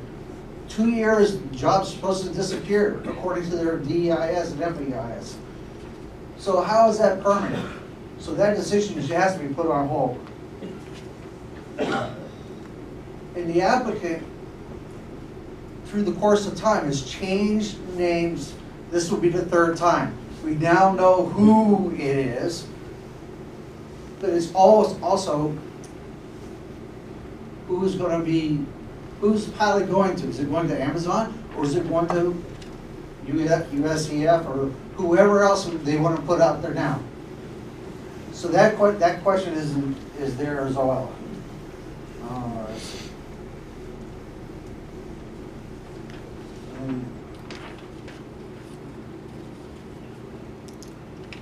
Okay. The facts revealed in Scoop's report, in my opinion, as a town of Montgomery resident and a taxpayer affected by the IDA and the planning board's decisions, is that any and all applications before both of these boards be halted and the IDA board be dissolved completely until the issues of these devastating findings be dealt with. I would also strongly urge a moratorium be enacted on all future projects until the necessary changes and safeguards be enacted. No one knows the total impact, traffic-wise, of all these projects. 16 major warehouses in front of the planning board right now, totaling 4.5 million square feet of used farmland now going to a building and getting tax breaks on them.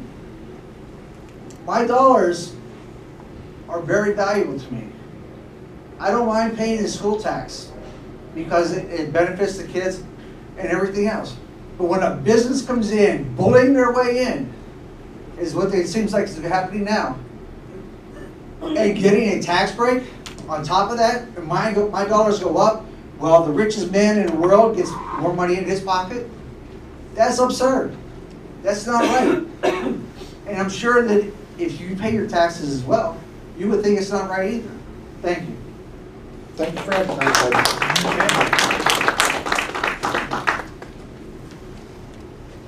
going to try to make sense of my doodles here. I'm Randy Green. I live and operate a small business in the village of Montgomery.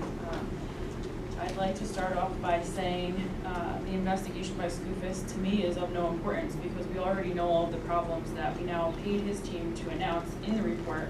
And what he did is fail to give us solutions. And you maybe can call me naive, but I think the solutions lie right here in this room between the applicants, the residents, and the IDA. The definition of an IDA for the applicants, not to be rude to you guys because I know you know your job, is an industrial development agency. It's a public benefit corporation of the state of New York and is formed by the state at the request of a particular municipality for the benefit of such municipality.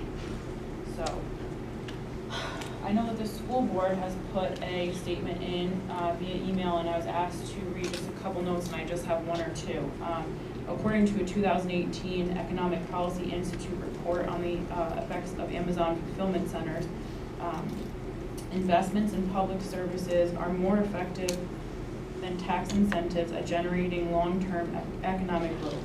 Another key downside of tax incentives is that they deprive states and localities of resources needed to invest in public goods such as transportation or education. The research literature indicates that public spending and the expansion of public services increases local economic activity, and that such public investment is obviously hamstrung by policies like offering tax incentives that reduce resources available to state and local governments. Investments in public services, particularly early childhood education and infrastructure, are a much stronger recipe for spurring long-term economic development than providing tax increases to existing national employers. It is the opinion of the district that given the $16 million in school tax breaks that Sailfish and Amazon will be receiving over the 15-year period, if the IDA considers issuing them a pilot, it must be contingent upon both Sailfish and or the project occupant entering into a CBA over a period of which, for instance, Sailfish and or the project occupant would be minimally required to support the expenditures that are necessary to provide students with a quality educational program and facilities that must be modernized to incorporate the latest technology to ensure children are educated in a safe and secure environment. Which is what we held Medline to. That's my issue. So nice to meet you, Mr. Grado and Griggs. I don't know if I butchered that, sorry. And I heard you say that pilots are customary for a project of this size. That's nice, and it's nice to always get what you're accustomed to, but I'm accustomed to a lot of things that I don't get to enjoy every year because that's life and business. Sorry, it's true. This is not all or nothing, so why is that the only option given to us? Why does it seem so binary here? I'm not against Amazon or automation or development. I'm not against a median income of $31,000 a year. I make that and I live here. Let's be fair though. My sales this year were $304,000. My payroll was $77,000. My taxes were $28,000. My property taxes for the village and town were $9,200. And I'm sure if we put that into some kind of program, the ratio of the income versus the taxes that I'm paying would more than qualify me for a pilot program, which I'm sure I wouldn't get. I can also assure you that I can show you on paper that I spend almost all of my entire income locally on purpose, but that's not, again, a pilot's not an option for me. We raked Medline over the coals at countless meetings, and they were from the start more approachable and forthcoming than Amazon. After months, Medline finally came back with a reasonable attitude and dropped their pilot for their as-of-right 485B, which you are also entitled to. If Medline had received the pilot, they were also obligated to pay $300,000 to the school and $300,000 in medical supplies. So why isn't Amazon being held to the same standard? I wonder if the applicant's hesitancy to be named in the application could maybe be due to the negativity that they know will fester because of the adversarial relationship that the IDA has all but encouraged between residents and applicants due to their lack of negotiations on behalf of their own communities. Why are we playing a game of chicken with Amazon? Why are we not negotiating reasonably with the community benefit agreements? This is business 101. I encourage you to keep public comment open and hold off on any decision. We've done this to Medline countless times, and we really need to hold Amazon to the same standard. If the IDA won't negotiate on behalf of the community, shame on them, and if Amazon won't negotiate directly with the community, shame on you.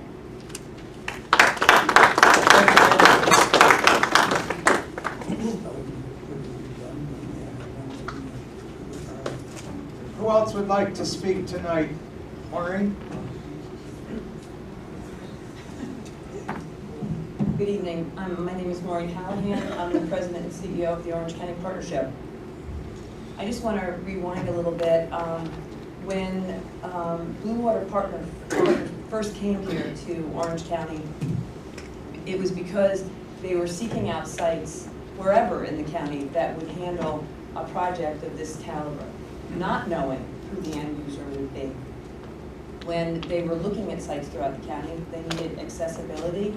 They wanted to make sure that this distribution center, because that's what they build for, large companies like this, would be able to have easy access, easy highway access to the major interstates, and this site was the perfect location. They went and did their due diligence. They came to the town and went through the environmental process and were very transparent and forthcoming throughout the entire process. In the end, when speculators do something like this, then they get a company that might have interest in the site. This is no different, I want to just remind you, of many of the companies that came along Neelytown Road and came before the IDA over the course of many years. Those companies that started with pilots have paid taxes in perpetuity throughout for many, many years, and are some of the largest taxpayers in the school district and in the municipality. So I just want to make sure that we keep in mind that the benefits go on, they move forward. Projects like Amazon bring other projects on the heels of those of their companies, so there could be promise for other projects throughout the county, and we hope that you will vote appropriately as you did earlier. Thank you so much. Thank you, Maureen. Sir, Chris, what's going on? Don't worry.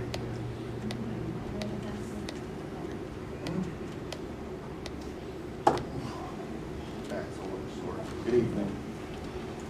My name is Chris Pennings. I'm a lifetime resident of Orange County, Berea Elementary through Valley Central.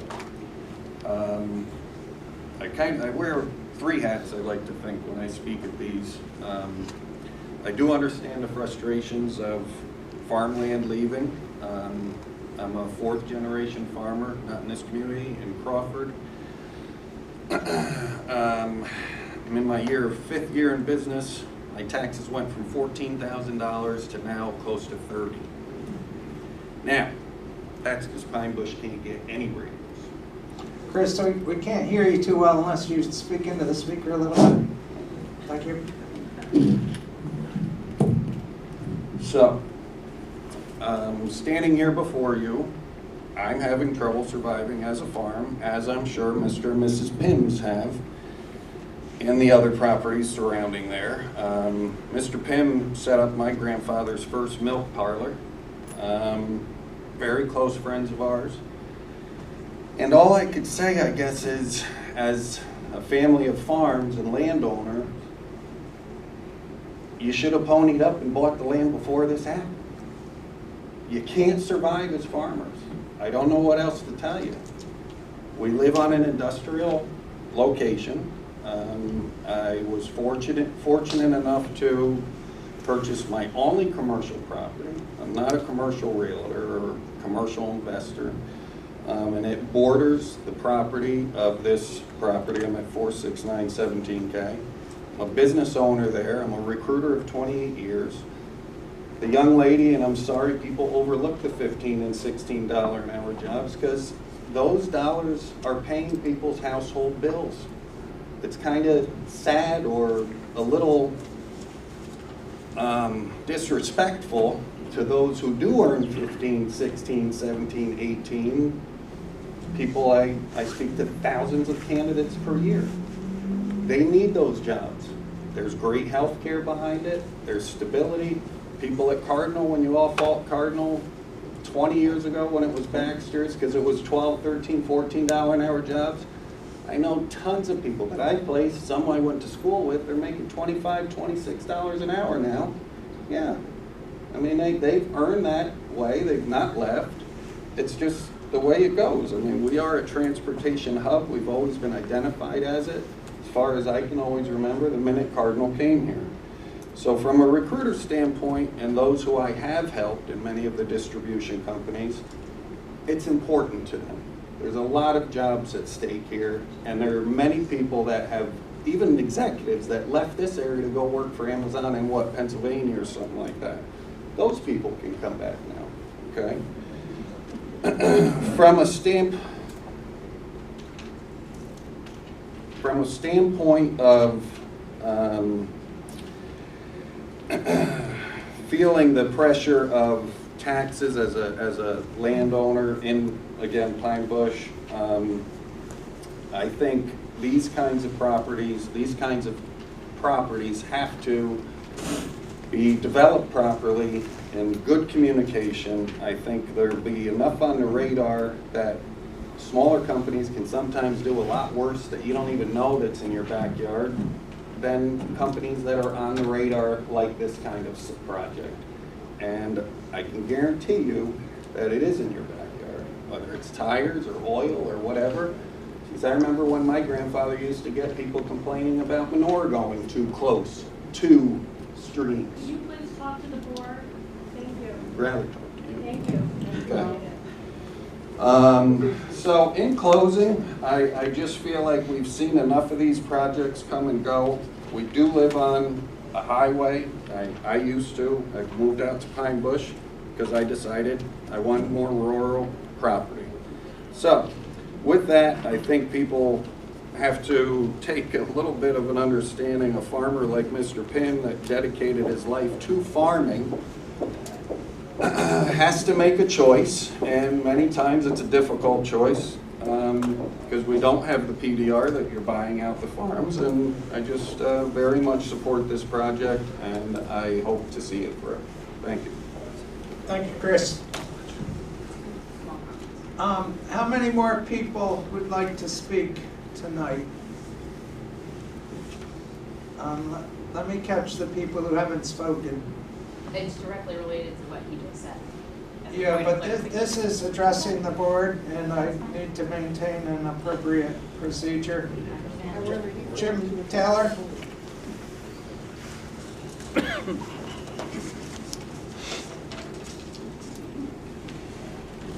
Good evening, Chairman and board members.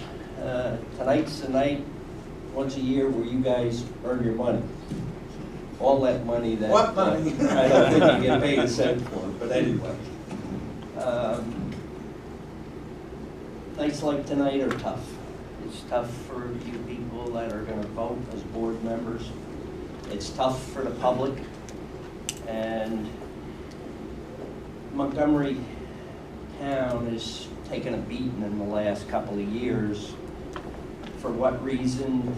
You know, they say it's preservation of agriculture, they say it's no growth, they say it's green, it's this, that, and the other thing. But it's about the people that live here, and it's the people that work here, and it's about the people that play here. We've just gone through an election. We've got a brand new team, management, operating this town. The IDA board's taken a beating for its board members. I don't think it matters whether you're a union member or non-union, whether you're black or white or Irish or English or insurance salesman or real estate broker. You have ethics, you have morals, and you got a job to do, and a lot of it has ethic codes that you're obligated to. So when it comes to the law, we got to be confident that you guys are going to do the right thing. I, for the last 9 years, was appointed by the governor to serve on the Mid-Hudson Regional Council as a voting member. I remember when this project came to Regional Council, they were awarded money. They were an ideal candidate for that location. New York State taxpayers, Orange County taxpayers, Town of Montgomery taxpayers paid in excess of $75 million to do that 747 corridor, the gateway to Montgomery, the future entrance to the future Stewart Airport. So these people have been eyeing this project, working this project for a number of years. They spent a lot of money. And the Town of Montgomery government, the Town of Montgomery residents, the Town of Montgomery taxpayers have contributed to this project getting to the 12th hour of where it is tonight. So at 5 minutes to 12, we're going to turn our back on them after everything that's been discussed, negotiated, permitted, approved, discussed. You can't do that. It's like false advertising. For 2 or 3 years, they've been spending money to come to the gateway of Montgomery, to come to the entrance of Stewart Airport, 747 improved roadway to transport, maybe ground to air, air to ground. Who knows what the future will hold. We know they're going to have to adjust to local market conditions. They are smart business people. Whether the guy is rich or poor, doesn't matter. That's what disturbs me most. Rich people now are penalized. It's like quid pro quo. What's in it for me? What are you gonna give me? I don't get it. It's almost like extortion, where what are you gonna give me to allow you to come to my town? That's crap. That's not American. That's not business. We welcome business to come.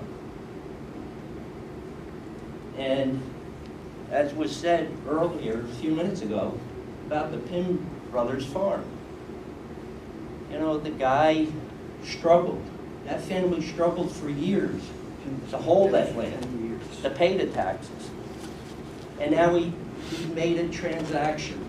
He's gonna make a profit. Now a bad word. It's disgusting. It's dead, P.S. We can't. Pardon me, please be quiet in the audience, as a courtesy to You're the allowing this speaker. reference to Pym all the time. Pym's been dead Excuse for me, 10 years. you do not have the floor. Mr. Taylor is speaking. I would ask for respect. And I hate this because it creates animosity amongst our friends, our neighbors.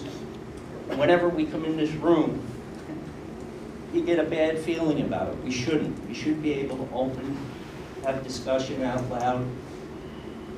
I don't think anybody's happy about giving anybody a tax-free ride, but nobody comes into New York getting a tax-free ride. You pay to come into New York, and it's a lot more expensive a price than going into a lot of other states. So we should be very thankful, very happy that we've got people that want to locate their business here. And I just, again, I hate to see that. I hate to see this amongst our friends and family and community members. And you folks as appointed board members having to make a decision. But to turn our backs on these guys now would be like we've been false advertising for the last couple of years. Welcome to the gateway to town of Montgomery. Welcome to 747 corridor. Welcome to Stewart Airport. Millions of dollars have been invested, as I said, and to turn our back on them at this point would be a big mistake. And although I wouldn't want to be in your seat tonight to have to make a vote, but you don't have a choice, because you're here from the economics incentive side of this thing. Senator Skoufis wrote this report. Could you wrap up? Your time's about up. Yes. And the Skoufis report, I read it 3 times. Nothing was done wrong. Medline did nothing wrong. They did the normal business procedural practice to get the best deal. And there's nothing wrong with that, despite some people wanting to make it wrong. Because if they did a crime, or you guys made a criminal infraction, you'd have been in handcuffs by now. So. Thank you, Jim. Thank you very much. John? Did you have your hand up, John? Yeah. That's what I thought.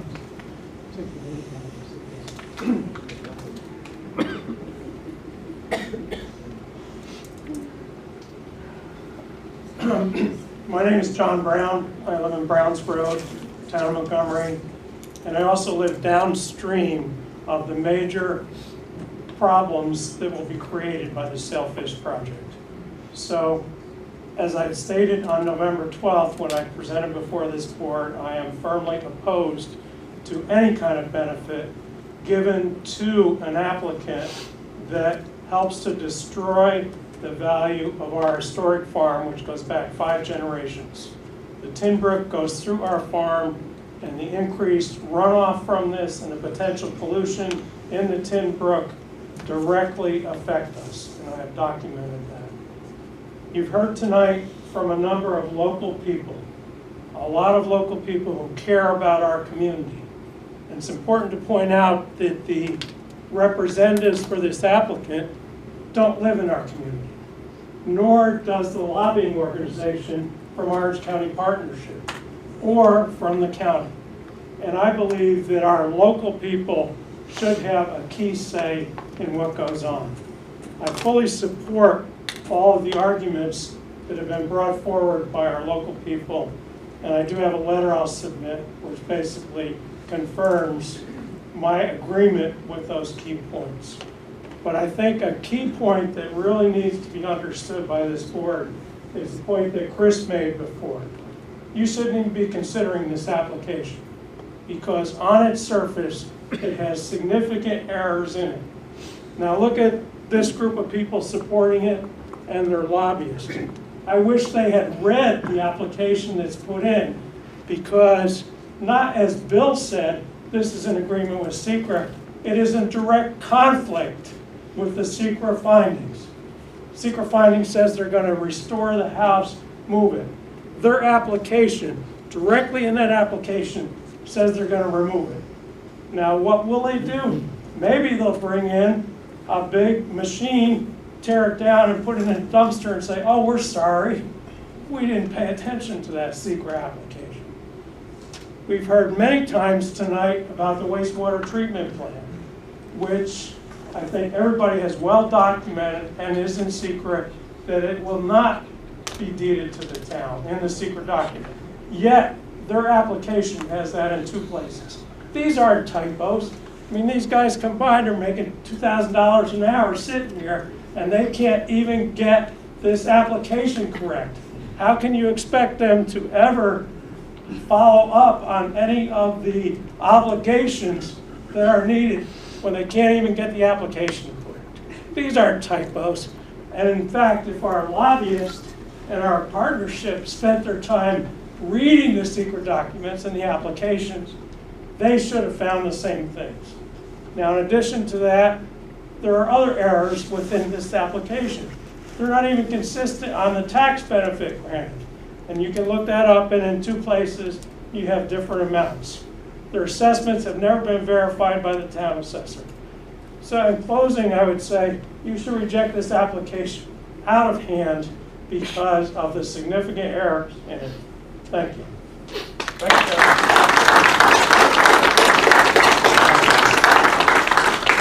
Anyone else like to speak tonight to the subject? I think you should give more than one shot. Hold on. I'm asking for people who haven't spoken yet. Yeah, fine. Ma'am.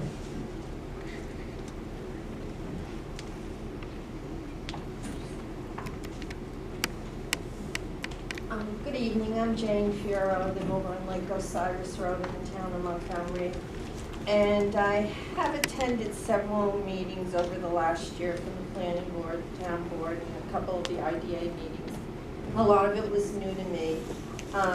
As far as the money that the company has already invested in this process, I can appreciate it's a lot. It's really unfortunate that there wasn't transparency from day one, like what the goal was, what you were hoping to do, what could be possible things, and that wasn't openly shared with the community.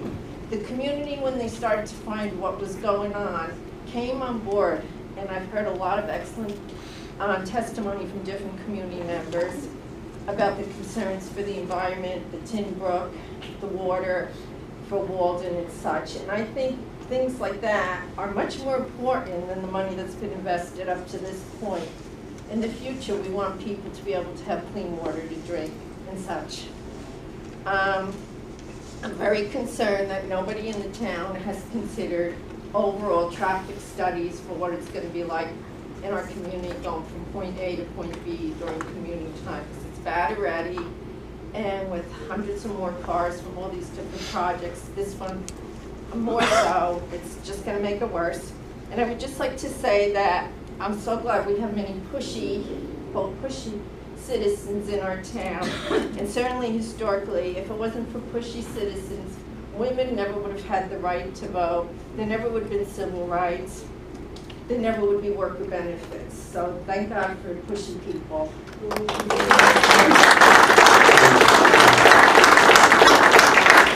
Anyone else who hasn't spoken yet tonight? Kristen, did you have a quickie? Yeah. Just Kristen Brown, Browns Road. Just a point of clarification on page 10, according to the application, Present legal owner of the project site, parcel 1 is LVL Realty LLC. Parcel 2, Deborah Drake, Thomas Tracy Jr., Michael Drake, and Dan Steins. Parcel 3 is Patricia Haber, and parcel 4 is Patricia Haber. So I believe that the comment that Mr. Pennings made was on the wrong land parcel. Thank you. Thank you. Richard, did you have something else quick? Yeah, real quick. First of all, Mr. Pym has been dead for 10 years, and it sounds like they're talking he's alive, and that, so he's gone. There's a lot of ambiguity here. Mr. Taylor spoke, but I didn't quite understand what he really wanted. I tell you what I want. I would prefer that they didn't come at all, but if they are going to come, then let them pay the taxes. Okay, that would make me feel better. Now they're going to pay $350,000 a year to this Valley Central School District. How much do you think that that's going to reduce my taxes? Nothing. It's not going to reduce my town taxes. So if this building was on the border of your properties, don't you think you would say, well, what benefit am I getting from these guys? What benefit? And I'm getting nothing. Welcome. Yeah, I just, let me repeat it. If they're going to come, let them pay the taxes. It has to be. They have to pay the taxes. Thank you, Richard.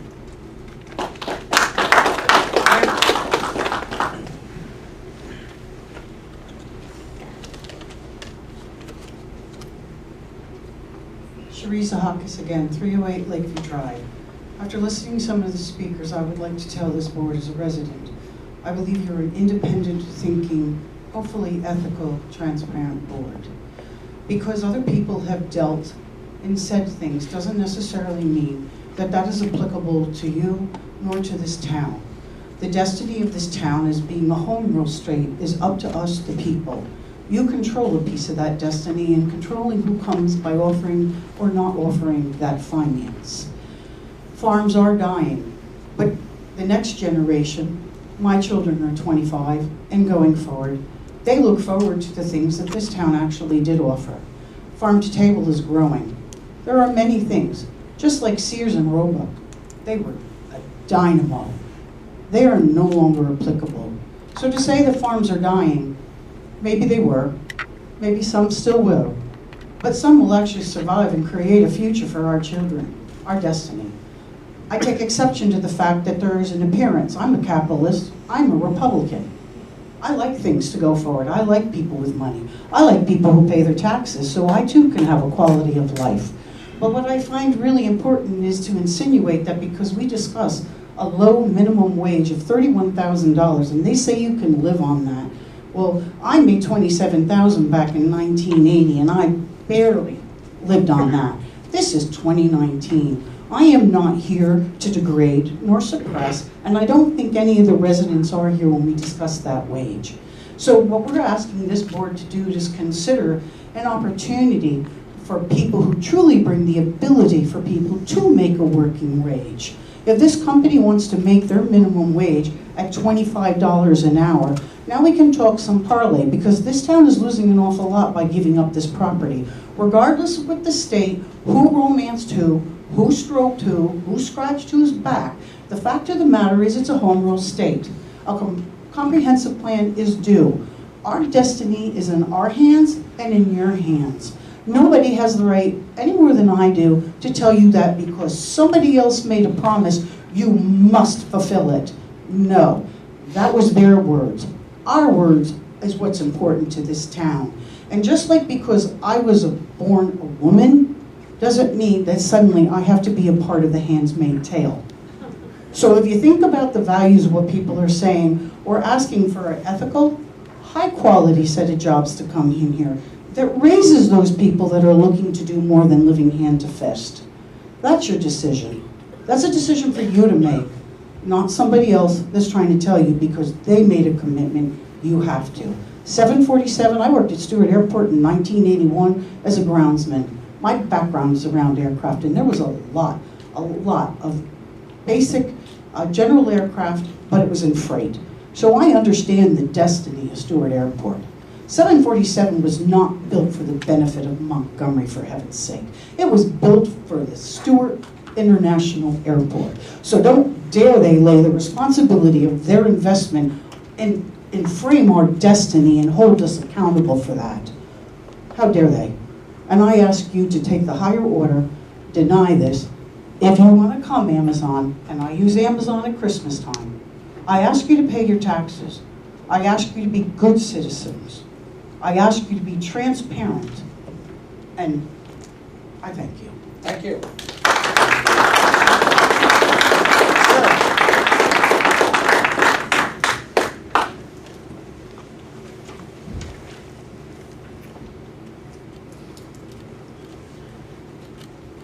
Good evening, Board. My name is William Devine. I'm the adjacent property owner to the Amazon site. And just for the record, I pay my taxes. Some of the things I heard tonight were a lot of assumptions based on if they don't get the tax exemption or abatements, that they're going to leave. You did say that if you could answer questions that you would. Has any of the board members actually asked them that if they do not get the IDA tax abatements, if they would leave? They did? And they would? Yes, they would. Okay, thank you. Thank you. Board members, any comment? Any comment, board members? I'm gonna suggest that we consider Barbara, Yes. and then Fred, I think, briefly, please. Very, very briefly. I wanted to give you a copy of the petition. You're right, the IDA is not named on this. But if my petition succeeds and the court grants, I don't need, I have that. you have this? I have that. Okay. I was just clarifying that the IDA is not named. It is not named. It may be amended. Nor has it been served. No. Can you speak in the mic, please? I'm sorry. I'm sorry. Yes, Mr. McLaughlin is correct. The IDA is not named in this case. However, if depending on the judgment at finalization, once this is heard, this could prevent this project from going forward forever. So I would strongly urge you to not have to go back on any decision that you make regarding benefits until after a decision by the judge has been made. Thank you, Barbara. Fred? Barbara. Briefly?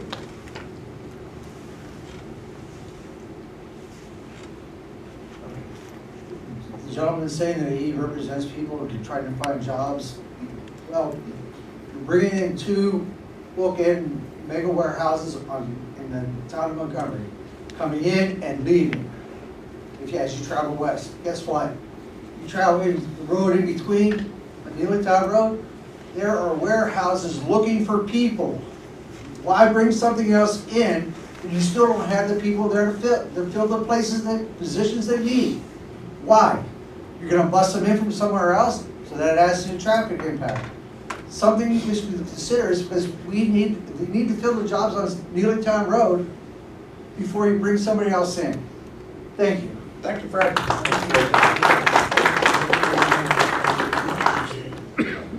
I'm going to suggest to the board that we consider leaving the public hearing open to be continued on February 11th. There's a lot of information we received tonight.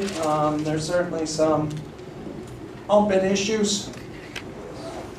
Any comment on that consideration? Can we leave it open to the next meeting?